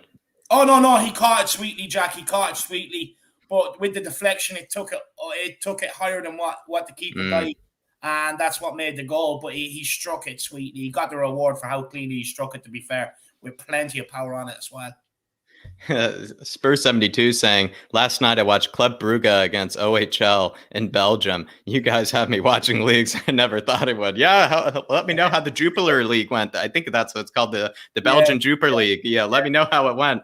Do let me know, Spurs 72. This is exactly what I love to see, is, the Harris Army, the Flat Cap Army, just kind of relaxing with a bit of, obscure hipster football. Aaron Dub's not going to like that, but a bit of hipster football going on outside, the Premier League. Really do let me know how that went. Club Brugge, I would say, Spurs 72 as well. Do let me know. There's one player on Club Brugge who I absolutely love. His name is Charles de Ketelaere, or Charles de Ketelaere, or however you say it. But an unbelievable name, but as well, he has unbelievable skill, that guy. He had a fantastic game against PSG, I thought, as well as Noah Lang. So do let me know how maybe Noah Lang and Charles de Ketelaere did, because those guys I really do think are real talents. Is it them that have that keeper, Van der Voort, I think is his name, or something like that? I'm not too sure. I'm not a big Club Brugge expert. I just know those two players, Noah Lang and then Hans Van Aken, and then as well, Jesus, these challenges. I just don't even understand which one the rest. Isn't Tordsvet, remember the goalkeeper used to have, the mad lad, Eric Tordsvet? I think that's how you pronounce his last name. His son plays in Germany. I'm not sure whether it's for Club Brugge. I think it might be. In Belgium, yeah. But Spurs 72, do let me know if you have any scout reports or, any kind of updates on any of those players I mentioned, or even one of the ones that David mentioned. And also Spurs 72. This is exactly what Dave and I wanted, to see you guys, maybe just, taking a bit of a look, maybe outside the Premier League, just so maybe you can relax for upcoming games, or, maybe just think about something else sometimes other than maybe some of the, the news going around with Spurs and whatnot. Just hopefully it's a bit of therapy for you, Spurs 72. It is for me. And do let me know how it went. Maybe that Jupiler League action sounds enticing. Sanushka here saying, Adam's saying these guys have families. Like, actually, that's at this rate, like, I really would say, like, again, like, there's safety at concern here. There really is safety, and concern for some of these players. Sanushka saying, we no need to try to have more professional commentary. We love the raw reaction. I would say, Zanuska, I really do appreciate that, especially for the Spurs match tomorrow. It's not going to be as professional. It is going to be just raw reactions for sure. So we will be doing a watch along, everybody, by the way, of course, for the North London Derby tomorrow. So do stay tuned with us for that, especially if you want those raw reactions for sure. Wow, what a pass by Rafa Guerrero, I will say. That guy is a baller. So Newscup, but really do appreciate it. Really do appreciate it. Everybody's saying big up Brentford, but now, again, just bloody hell, Liverpool, just like Adam is saying, just ruining the party as per usual. And Aaron Dubb saying Jack the Hotspur. It's trying not to be Aaron Dubb, but I can't avoid it. It's just my nature. It's just my nature. Christ, that's assault. Thomas Meunier as well, Dave, your player. Christ. He just it was worse than what Chiellini done on Saka at the Euros. Yeah, exactly. What people, this is again, Dave, this is what I find funny. People were really, up in arms about what Chiellini did to Saka. And it's like, now watching this, it just gives you a bit of perspective. It gives you a bit of perspective. There is a lot nastier stuff out there. And that's why me personally, Dave, I'm just a big fan of it. Maybe it's a bit sickening that I am, but I just get absolute sickening, kind of like thrill out of it, if you ask me. But it also just, again, for the neutral, I love the hard challenges. I love the rough challenges. It just is unbelievable to watch. It really is. It's like even Diego Simeone, Dave, probably would be scared, putting his players out in this match. And this is something that he probably would tip his hat to. Oh, he'd love this. He would absolutely be loving this. Let's see what's everybody else in the comments. Someone said you'd love to see a game in Munich or a Bayern Munich game. Yeah, I really do like to watch Bayern Munich. They absolutely play beautiful football. Should have saw me Spurs 72 I was at a New York bar with my dad with the Outlad for kind of a day off last week on Tuesday. I believe it was. He and I were watching Bayern versus Barcelona, and I was absolutely loving that destruction they were given to the Catalonians. I really did love to see it. Jack. Say that again, Dave. Is your dad a football fan? No, not at all, Dave. No one in my family at all. So, they look at me like a crazy person most of the time. They all be into. My parents are all big baseball people, which is, kind of crazy for most people, especially in Europe and in the UK. I know it's not a well-liked sport, but yeah, my parents are big baseball people. Baseball people. Boston Red Sox? No, since we're from Seattle, Dave, it's the Seattle Mariners, actually, in fact, that they're big fans of. And also, we hate Boston over here, especially being a New Yorker, Dave. I have to hate Boston. At the end of the day, I have to hate Boston. I'm also, I would say if I were to pick a second sport for me, it is probably basketball. I would say is the one that I still pay attention to. But I also have gotten kind of sick of the NBA, I will say. So I really do just like basketball just because it's always been my best sport. And compared to football, I've been much better at basketball my whole life. But I would say if any sport I were to pick as a second, it would probably be basketball. But my parents, to answer the question, yeah, Dave, are actually big baseball people. Wow. So how did you become so interested in football the way you have done? Because look, for me it was easy. Look, my father took me to play football in the park. He taught me. I remember him, teaching me how to control the ball and pass the ball when I could barely stand. He got me into Tottenham. He brought me to games and everything else. So how did you get into football? I think I got so sick of, actually, to a degree, American sport just in general, Dave. I liked playing American sports. I still like playing I still play even baseball. I played baseball my whole life. It was just like kind of just watching it. I just weirdly got kind of sick of it. I lost interest in it. And then I believe it must have been some sort of Premier League match or something. I don't really remember what sparked it. It's just some sort of match that I watched. And I think it was like flying challenges like this, referees, in people's face, managers on the touchline screaming, fans making more noise than I've ever heard in any sort of stadium ever, anything from the songs. It really is just the whole football sensation, the whole almost just aesthetic of it all, Dave, was just foreign to me. It was all foreign to me. It was all, it's kind of like a light bulb moment where you realize that, there's this whole other world out there to a degree. There's this whole other sports culture that's out there. And that's, I guess, right from around the age of 11 or 12, Dave, it just fell right in love with it. Originally, I think it must have been actually the Bundesliga / kind of just German football, because the first team that I really ever watched, I think, was probably in the World Cup. And I just really liked a lot of the ways that the Germans played, because they really like that high pressing kind of football, like these naughty challenges and whatnot, as well as what I really liked. And so I think just from there, it kind of took off. I had to obviously pick, a team, to really fall in love with. And it happened to be Spurs. Thank God. It happened to be Spurs, but it just, Dave, I don't know what it was. It's just me almost kind of on my own venture to look for, what else is out there to enjoy. Wow. Yeah, no, it's interesting. And then once I got it, it just became, I kind of just fell out of love with everything else. I would say fell out of love with every other sport, in the US to watch. So I've never been, also maybe as well, Dave, I did play, maybe to answer Dermot's question, I did play tackle football. I did play the American football growing up as well, but I just never really liked any of it on TV. I really never did. It just wasn't really, maybe it had to do with all the commercials for everything. You know, I just am not a big advertisement person. I really did find it kind of sickening a lot. Like the moment when I was even at David, you know, at a game for basketball, I think I was at an NBA game. And then at another time, my dad took me to a college football game or a college American football game. And, you know, I think they have this thing over there called TV timeouts, Dave, which is just the moment I heard about that, I was like, just, I don't know, I just kind of got sick of it. I just really thought that this is not, it's where each team gets a timeout just for the TV, you know, companies put their commercials on, put their advertisements on. And imagine being someone in the stands, Dave. Imagine being someone in the stands, you know, just finding out that the game just takes a pause just for that reason. You know, so that's all I can say. That's all I can say. I just fell out of love with it all. Really just fell out of love with it all. So that's pretty much my answer. It's really kind of a question that I really struggle answering since it was so long ago. And now it's practically been 12 years of being in love with football. So that's all I can say. I'm almost kind of forgetting how to even answer this question anymore. So that's what it is, Dave. I just fell out of love with everything else. No, look, it's very interesting because look, I for one, I've struggled. Like, you know, American football seems to be becoming a bit more popular, and you know, especially with some of the younger generation. But me, I just can't get into it. It's all the ad breaks, you know, that drive me insane. But look, I can understand, but it's just very interesting because, like, it's very unusual, you know, for someone to get so into something the way you have to football. Especially like when, you know, your father's not really a football fanatic, or, you know.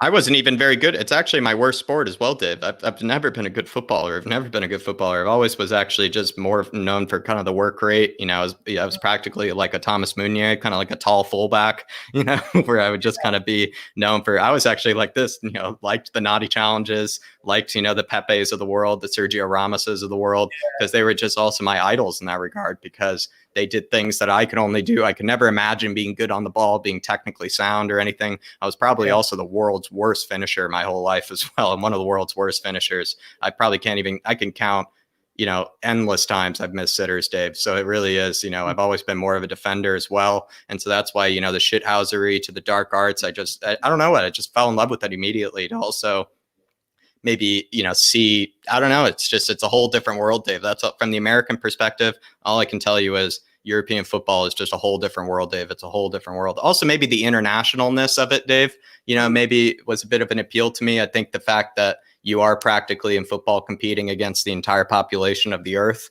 You know, it is 7 billion people that you are competing against, you know, to make a team, you know, or whatnot. So it also made me think that, you know, players who play in the Premier League, the Bundesliga, Dave, even, you know, it's Serie A, La Liga, to imagine like being at that level, because you are practically competing against the whole world as well. So I just thought that's also what made it fascinating, was how international it all was. I am also a person that likes languages and whatnot too. So I guess it just appealed to me for a lot of different reasons. But yeah, I guess to a degree, it was just, I was looking for something. I was searching for something, and thank God I found it. That's all I can say. Thank God I found it. Adam saying, did you watch The Last Dance? I did watch it. I'm just actually not a Michael Jordan fan, really. That's all I can tell you. I actually don't like him. If anybody knows, like, Michael Jordan had a huge gambling problem.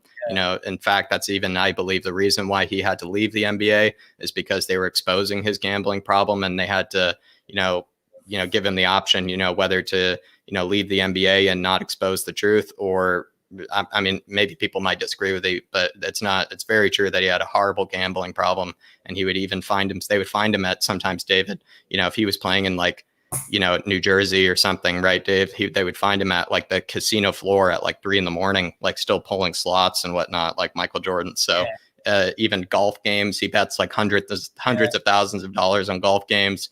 Just never really liked Michael Jordan. As much as I respect him as an athlete, don't really respect him too much as a person. Whereas LeBron, I would say, is just much more of a role model for the rest of us. Absolute saint, in my opinion, LeBron James. So for me, it's, you know, The Last Dance was really interesting to watch, but I've never been a Chicago Bulls fan, or if I've ever been really a Michael Jordan fan. So, you know, that's really my opinion. That's how I feel about it, Adam, in case you are an NBA fan and you wanted my opinion. Oh, that's poor. That should have been 2-1. Yeah. Or 2-0. They've had so many opportunities to put this away. Yeah, it was like 4-on-1 there. That's just poor. Sloppy pass. Should have been 2-0 up, and they would have been seen this you know, last 15 minutes, how comfortable there. Tottenham Tantrum saying, I do find the NFL very confusing sometimes, but I love this game. Yeah, that's what's even crazy, is I would say the NFL is impossible to explain to anybody, you know, that doesn't, you know, maybe isn't even American. I would say it's just only Americans understand the NFL. That's all I can say. And that's for a reason. It is the most confusing thing in the world. Also, again, I played, like I said, Dave, I played tackle football and I never liked it. The head injuries, hitting people like that. Believe me, it's not actually as fun as people might think it is, as well. I enjoyed, it as a kid, being able to hit people like that. But at the same time, you get a bit older and you start to realize like, this is definitely not good for me, especially if you want to try to get an education and whatnot, Dave. It's all I can say is it's not really a sport that was ever for me, but I did play it until about high school. I played it my whole kind of, middle school, elementary school days. And then in high school, I kind of gave it up to play just basketball actually in high school. So that's my answer to you, Dermot. I don't watch the NFL at all, actually, literally at all. I really don't know anything pretty much to it. I somehow know a bit about it just because I have friends that enjoy it, that I grew up with, but that's all I can say. I'm not an NFL person at all. And JC saying, I can remember the U.S. made a huge effort in the 70s to promote the S word, soccer. Cruyff, Pele, yeah, they did. They really did, actually, especially the David Beckham move to LA Galaxy was a big attempt I can remember. But yeah, JC, I'm not old enough to know about that. Maybe Harry Redknapp was over there. Harry Redknapp was over there at that time, or just after that time. I think the reason why, though, Dave, is just that, for the Americans, they just wanted to be able to dominate in their own sort of sport, especially sports that they invented, in the case of American football, as well as basketball and whatnot. I think it's always been about that for them, as being the best, at the sports that they invent, So that's another thing that I find funny. Where they went wrong was like, they tried to reinvent the rules. Like it was like the reinvention of the penalty kick where you're running from with it. And but like, not only that, it's all franchises over there. I think that's the problem. I genuinely do, is that their franchises, like, the thing is, you can just pick up a club and move it from one area to another just at your please. It's the same with the NFL, if I'm correct. And a lot, like, look, even trying to get the MLS up and running and everything else, there's just been an awful lot of problems with it because, the funding and there's just been all sorts. I actually remember I read up on it a long time ago, and I was very interested with some of the stuff I was reading and stuff like that. It was very interesting. Yeah, and at least also, yeah. I mean, even the way ownership works, even the way that fan culture works and whatnot, it's all just entirely different in European football. British football, Premier League football, whatnot. It's just a whole different world, and as well as also the American sports are a whole different world. But I would say is you guys are quite lucky to have it so close to your back door, because it's definitely been, especially growing up as well, Dave. Like it's always being the one person in the room that follows the sport that no one else does. Knowing about players no one else does, and to a degree, I kind of always enjoyed that. I found a bit of solace in that, being different like that. Maybe Aaron Dubb again, the hipster moment, but as well, I would just say I just got really sick of it. I really got sick of the rest of the sports in the US, and I like playing them. I really do enjoy playing them, but just never enjoyed actually watching them. And so I just needed to find, that outlet, for watching sports. And it actually happened to be football. And football, there's plenty to talk about, and there's plenty to watch. So that's why I'm able to not even have to pay attention to the rest of the sports, because there's so much to consume, I would say, for European football. So yeah, a long-winded answer, a very long-winded answer. Aaron Dubb saying I'm going to watch Match of the Day later. Definitely Dermot, or definitely Aaron. Love to hear it. Zanuska saying, I'm volunteering tomorrow, so we'll probably miss the first half of the North London Derby. But as soon as I'm done, I'll be joining to watch you guys. Come on, you Spurs. Come on, you Harris Army. Come on, you Flat Cap Army. Zanuska, really do appreciate you. You're an absolute legend. Really do appreciate you even tuning in today. Thanks for taking the time out of your busy day as well, Zanuska, to do it. And also really do appreciate you as well, also for doing volunteering work, as well. I would just say, even on North London Derby Day as well, Zanuska, really actually great sacrifice, and hopefully you'll be able to catch up with us maybe in the game, maybe watch a bit of the watch along while you're working there. But Zanuska, really do appreciate you and all that you do for us as well. Zanuska, really do appreciate the support that you give us. No, fair play to you out doing the volunteering work. It's a very kind thing to do. Look, you're a better person than I am, because honestly, I'll give nothing up for North London Derby. Absolutely nothing. It's Spurs 72. Spurs 72 saying De Ketelaere was good, but Clinton Mata scored for Brugge. It was 1-1. Maybe Tottenham should have looked at Mata. He's a right back. definitely maybe take a look at him. I definitely will take a look at him. Seems like Danya Malen is in behind, or no, I think it's that new, another actual, what's his name actually? I think it's Knauf, Dave. It's another, like a German player of some sort for Dortmund, who's also extremely young. This guy Knauf is extremely young as well. So Dortmund are probably even younger than they usually are, Dave. I would say their squad average age. Usually it's some of the youngest, especially for Champions League. It's usually one of the youngest, but it seems like even more than ever, they're building younger squads, which is quite impressive to watch, I would say. No, it is. It is impressive to watch. Oh, it's a great ball in behind. Oh, unlucky. That was a good ball in behind. I have to say, 99 saying, I'm surprised you're not a baseball and NFL nut, Jack, knowing your love for stats. Kuva, maybe it's just the American in me that kind of, Americans are kind of very stat heavy. So I would say it's just probably that, love for it. It's actually that there's a certain person that I kind of grew up with named Statman Dave, who's my absolute idol. Kuva 99, you might be aware of him, but Statman Dave is my absolute hero. And so that's actually really where it comes from, is just from Statman Dave. I absolutely love that guy. And then, of course, Football Daily and whatnot, they're pretty decent at it. But I would say Statman Dave is just the absolute GOAT. He is the absolute GOAT. So I would tell you that, that's where it all came from, Kuva 99. Definitely, I would say baseball and NFL are full of stats. My brother, who's actually a very big math whiz, my younger brother is a big math whiz. He really likes baseball, so really helps him, doing baseball. You can even invent statistics. You can even invent like mathematical algorithms. There's so many stats in baseball. So I would say my little brother also is a big stats person, but maybe it just runs in the family, Kuva. Maybe it just runs in the family. But now we're on 85th minute here, going to think about 85-20 here. Matt Hummel's on the ball. It's just been good, kind of relaxing, I would say, afternoon, David. Really appreciate everybody joining me for this one. The Brentford game, Brentford-Liverpool 3-3. Who equalized? Don't tell me it was Tony. Please tell me it was Tony. I don't know. I've just flicked it back on and seen it's 3-3. I don't know who equalized. Somebody let us know. Somebody let us know. Somebody let us know who's also watching the Brentford game. I'll check on my phone. Unbelievable.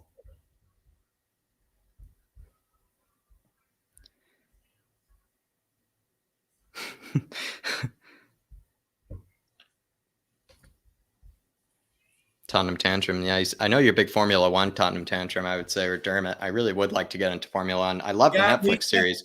The Netflix series was fascinating. I really enjoyed it. It's actually a bit similar even to football, I would say, kind of the fan culture, it seems like, around Formula One. Do you know what? That's a sport I just can't get into, Jack. I don't know why. I'm just not into it. I like the Netflix series. I can't get into it, but I did like the Netflix series. It was good watch. You know what? I like the All or Nothing series that they do for the NFL. Like them sort of series when they're clipped down like that and all, they're good. Jan Visa, I think is how we pronounce it, Jack. Jan Visa. I'm not too aware of him, so maybe your guess is as good as mine. I'm not too aware of the Brentford players or the squad apart from Mbeumo, Ayer, that guy from Celtic. Janssen, that one guy, Janssen, is a good midfielder. And then obviously Ivan Toney as well, but that's about it for me. And then Raya, I think, is their goalkeeper, I think, as well, who I actually have on my fantasy team. Which I will say was a huge surprise, I would say, having Raya as my goalkeeper at the fantasy team. He's actually done wonders for me, I will say, this season, which is quite surprising. Oh, that is a referee. Jude Bellingham again, also, David. I mean, if people would say, him coming from this sort of game, he is absolutely ready for the Premier League in terms of the physicality.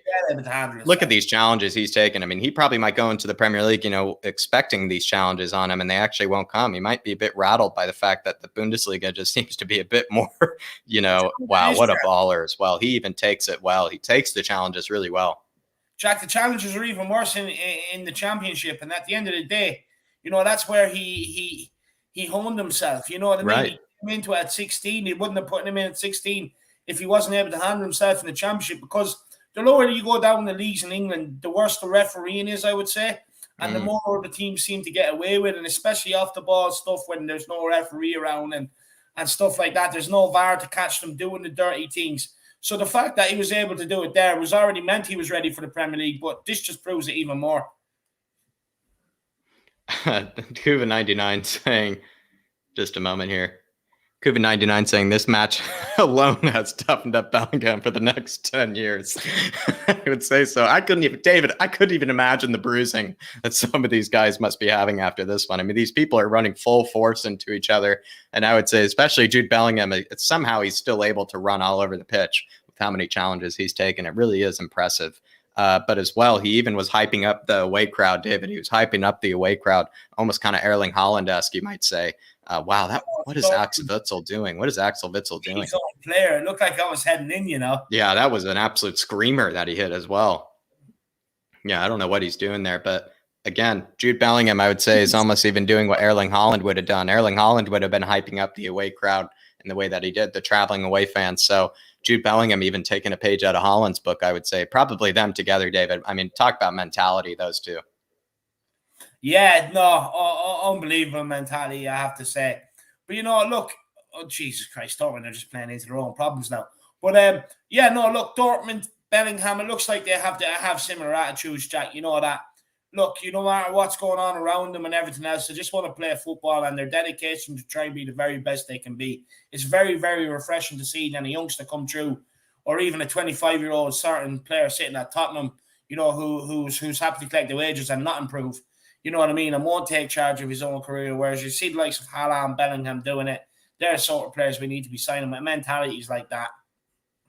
Yeah, definitely so. Definitely so. COVID-99 saying, would you settle for a North London derby like this? How many Reds would you see? I think the entire team would have been sent off by this rate, Dave, especially if, you know, if we're Mike Dean, you know, as a referee or something, you know, he would not let any of this fly. Absolutely not let any of this fly. As well, even the Premier League. Oh, he missed. How was he missed? He had all day as well to concentrate on it, Dave. He had all day to focus on that header as well. What a ball in. Jesus. Oh, my. Even just put it back across goal. There's a guy standing on the 6-yard area. At least do that. Oh, Lord. Oh, no. That is horrible. Jan Sommer got away with one there. Absolutely. That was a horrible parry by Jan Sommer. A really terrible parry, I would say. Wow. That is an absolute sitter. That was an absolute sitter. Oh, Liverpool nearly snatched the game in the last minute as well here against Brighton. COVID-99 saying we probably should have watched the Brentford game. I definitely agree. I just had no idea it would turn out that way. I had no idea it would turn out that way, Kuva. But also, you know, watching Liverpool, maybe similar to David, I really, you know, can't stand them sometimes, Liverpool. So it probably would be kind of a bit of a heart attack for me to watch it. You know, even, you know, it's not really a neutral kind of game, but maybe next time we'll do it just so we can root against maybe a certain team next time. So we'll do that for you next time, Kuba, for sure. We'll do that for you. Jurgen Klopp and Thomas Frank flirting with each other in their technical areas. Jesus, Harry, I hate to see that. I have to say, what a cracking game this Dortmund and Gladbach has been. Like, look, I would say, despite maybe all the brilliant goals apparently that have been scored in the Brentford game, this one, if you just, like I said before, you know, if you wanted to watch, you know, again, some sort of, you know, intensity, you just want to see the teams really go at it. You want to see, you know, them really, you know, I don't know, just wear the badge on their shirt, Dave, you know, where, you know, really also fighting for the fans, fighting for the club. It really has been absolutely incredible seeing these two sets of players go at each other like this. Even this battle for a ball on the sideline here, he's just chopping at his heels. He's just scraping him from the back, raking his foot from the back. It really is just, I don't know which challenge I can even say was the worst at this rate, Dave. I don't even know. You know, even that Mats Hummels scenario, like we saw, Mats Hummels practically opened up a wound in Bril and Bolo with the way he even lifted his leg at the end too. Just been brilliant to watch. No, especially if you are a fan of the rated arc football. Like I said, this has been the best game I've seen in a long time for kind of dark arts. No, I've loved that. I have to say, I love some of the challenges, and I absolutely think it's brilliant. And no, look, I just want to say, Jack, thanks for inviting me on this watch along today, man. I really appreciate it. I have to say, I've had a whale of a time. I would say is also, Dave, you know, a lot of people have asked us a variety of questions, which, you know, I definitely needed your help on, especially Premier League related. I definitely would have suffered, you know, really don't actually have as much knowledge as I probably would have liked, you know, for some of those questions. So it's been an absolute, it's honestly, time has flown by for me, Dave. I really would say that it's actually flown by for me. You know, it's a good day when you're teaching Jack, you know, usually it's always Jack teaching me, but you know, it's been a good day. when you're teaching Jack a thing or two. Or another class dismissed. But like maybe surprising them with a bit of the knowledge that I do have up in this brain. Really, definitely, Dave. Especially, I would say, more and more. Actually, I need to improve a bit more of my Premier League kind of knowledge history. I kind of like to maybe be a bit of an expert on kind of everything else.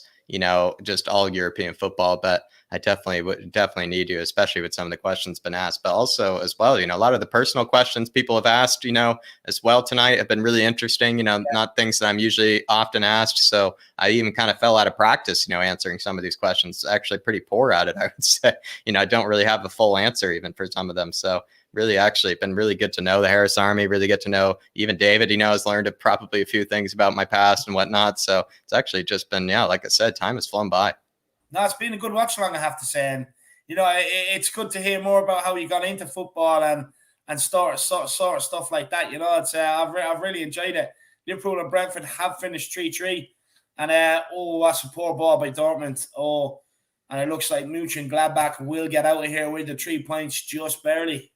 Yeah, and I would say, and a look at that crowd as well. That is brilliant to see as well. That is brilliant to see. But Mönchengladbach, they absolutely were desperate for these 3 points, desperate for them. So that's probably why the game was even like this, was because, again, they only had 4 points after 5 games. And so now it's actually, they're about to have 7 after 6. So again, not an impressive record, but this was, the 3 points that they really needed.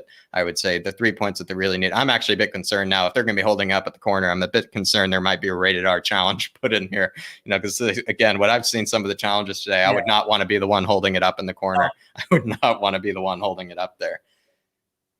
Lars Stindl doing it here, someone I really love and rate. It's just cameraman's getting nice and personal there, isn't he?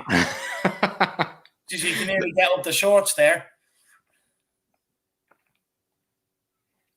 Brill and Bolo, jeez, they run at each other full force sometimes as well. They're running at each other full sprint as if they never even stop. They just go right through these players. It's brilliant to watch. It's a game of chicken, see who pulls out, and then none of them pull out.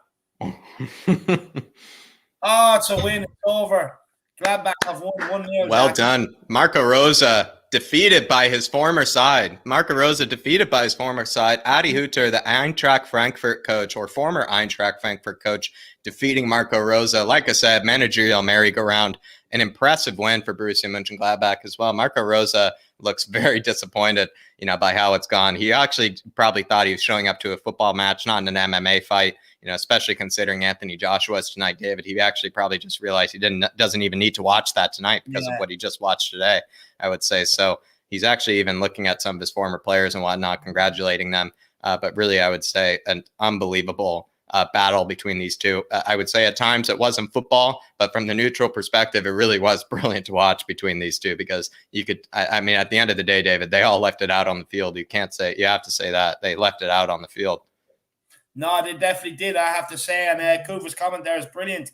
22 players earning their wage for a change. Absolutely. Perfect comment. I would say I don't even know if you could pay me enough for some of those challenges that some of them received. I don't even know if you could pay me enough. That's all I can say. Kuva99, really do appreciate you for joining us as well. Old Soul as well. Really do appreciate you joining us. Really do appreciate it. As well as Dermot, Tottenham Tantrum. As always, do appreciate you as well, brother. And Spurs72 saying, great stream, you guys. Good game to watch with you guys. Really do appreciate you, Spurs72 as well. Really do appreciate you. And Zanuska saying, I agree, has been good to focus on something other than the Premier League. And I've learned a lot about European football. Zanuska, I can tell that you're an absolute genius and scholar of European football as well as Zanuska. You definitely know your stuff. So I would definitely say pat yourself on the back, Zanuska. Definitely pat yourself on the back. JC saying, are you doing any Serie A games, Jack, in the future? Really exciting league. Yeah, Serie A has been brilliant this year, JC. I definitely would love to do one. Unfortunately, the one I really wanted to do was actually Lazio versus Roma, but that's happening basically around the same time as the North London Derby. So really not, one that was really possible or feasible. But maybe next time. But I would say, especially check out the highlights for that one, JC, because that's going to be happening tomorrow. Jose Mourinho against Maurizio Sarri. I do think it's going to be brilliant. Also, a Rome battle between the two sides. They share even the same stadium. They share the same stadium as well. So just be an absolute cracker over there. But I think that's going to be about it, everybody, unless maybe anybody else has some, parting questions. We are going to have, the preview later. So do stay tuned for that. Maybe grab a bite to eat, maybe just finish some chores around the house or the apartment or whatnot, because Dave and I are going to have the preview later tonight at 9 o'clock UK time. It's going to be about 4 o'clock my time as well. Please join us for the preview for the North London Derby. David has some absolutely fascinating questions for this upcoming North London Derby. We're going to be putting them on screen so you guys can engage with us, be able to, give your responses to them, because we know we'd like to know what you guys are thinking as well, of course. So as well, please just stay tuned as later for the Irish Hotspur. We'll be doing our match preview, but really do appreciate everybody for joining us, as well as David. Really do appreciate it. Yeah, unless, David, you have any other parting words maybe for the Harris Army, for the Flat Cap Army, but we'll be seeing them quite soon. Yeah, no, look, just quickly, just to end off, look, thanks very much for, coming in and enjoying the game with us, to be honest with you. Really appreciate it. You have no idea how touched me and Jack are, the fact that you guys willing to follow us over and support us and, get involved with this. And it kind of just shows that maybe we are on the right course with the channel and stuff like that. So just a personal thank you to Zanuska, Tottenham Tantrum, Aaron Dove, Spurs 72, JC, Old Soul, Kuva 99. The list goes on. Para Miguel Escobardo was in. You know what I mean? Absolutely legends. Really appreciate it. Adam as well, of course. Really appreciate it. You guys are absolute legends.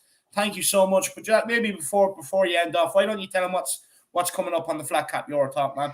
Yeah, absolutely. Actually, this next upcoming week, guys, I'm going to really be dedicating a lot of this upcoming week, maybe to some of those scout reports that you guys have been requesting. I got a few scout reports that I have to come out with.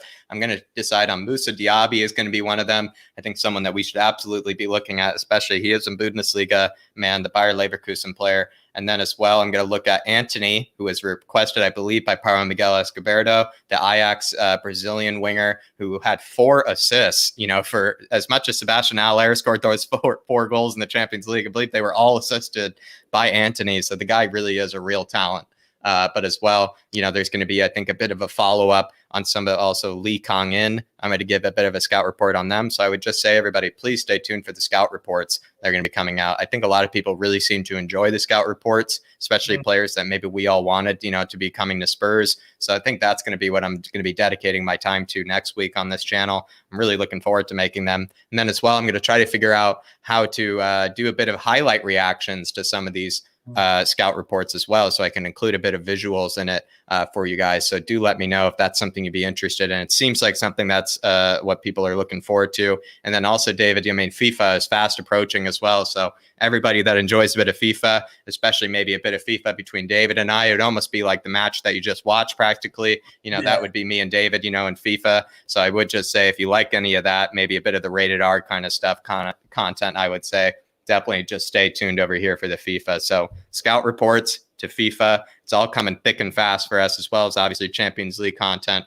which I really like to do alongside Darius as well. So I would just say it's going to be a bit of the scout reports next week, David.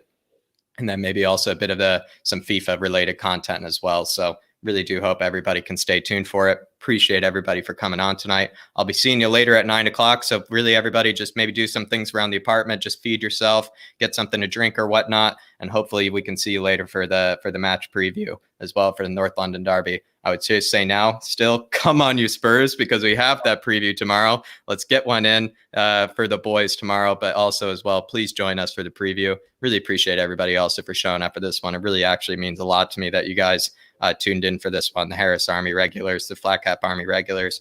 I do love and appreciate you guys I really do appreciate it. So, but I'll be seeing you later anyway. So I'll thank you guys again. And that'll be all for now. And I'll be seeing you. See ya.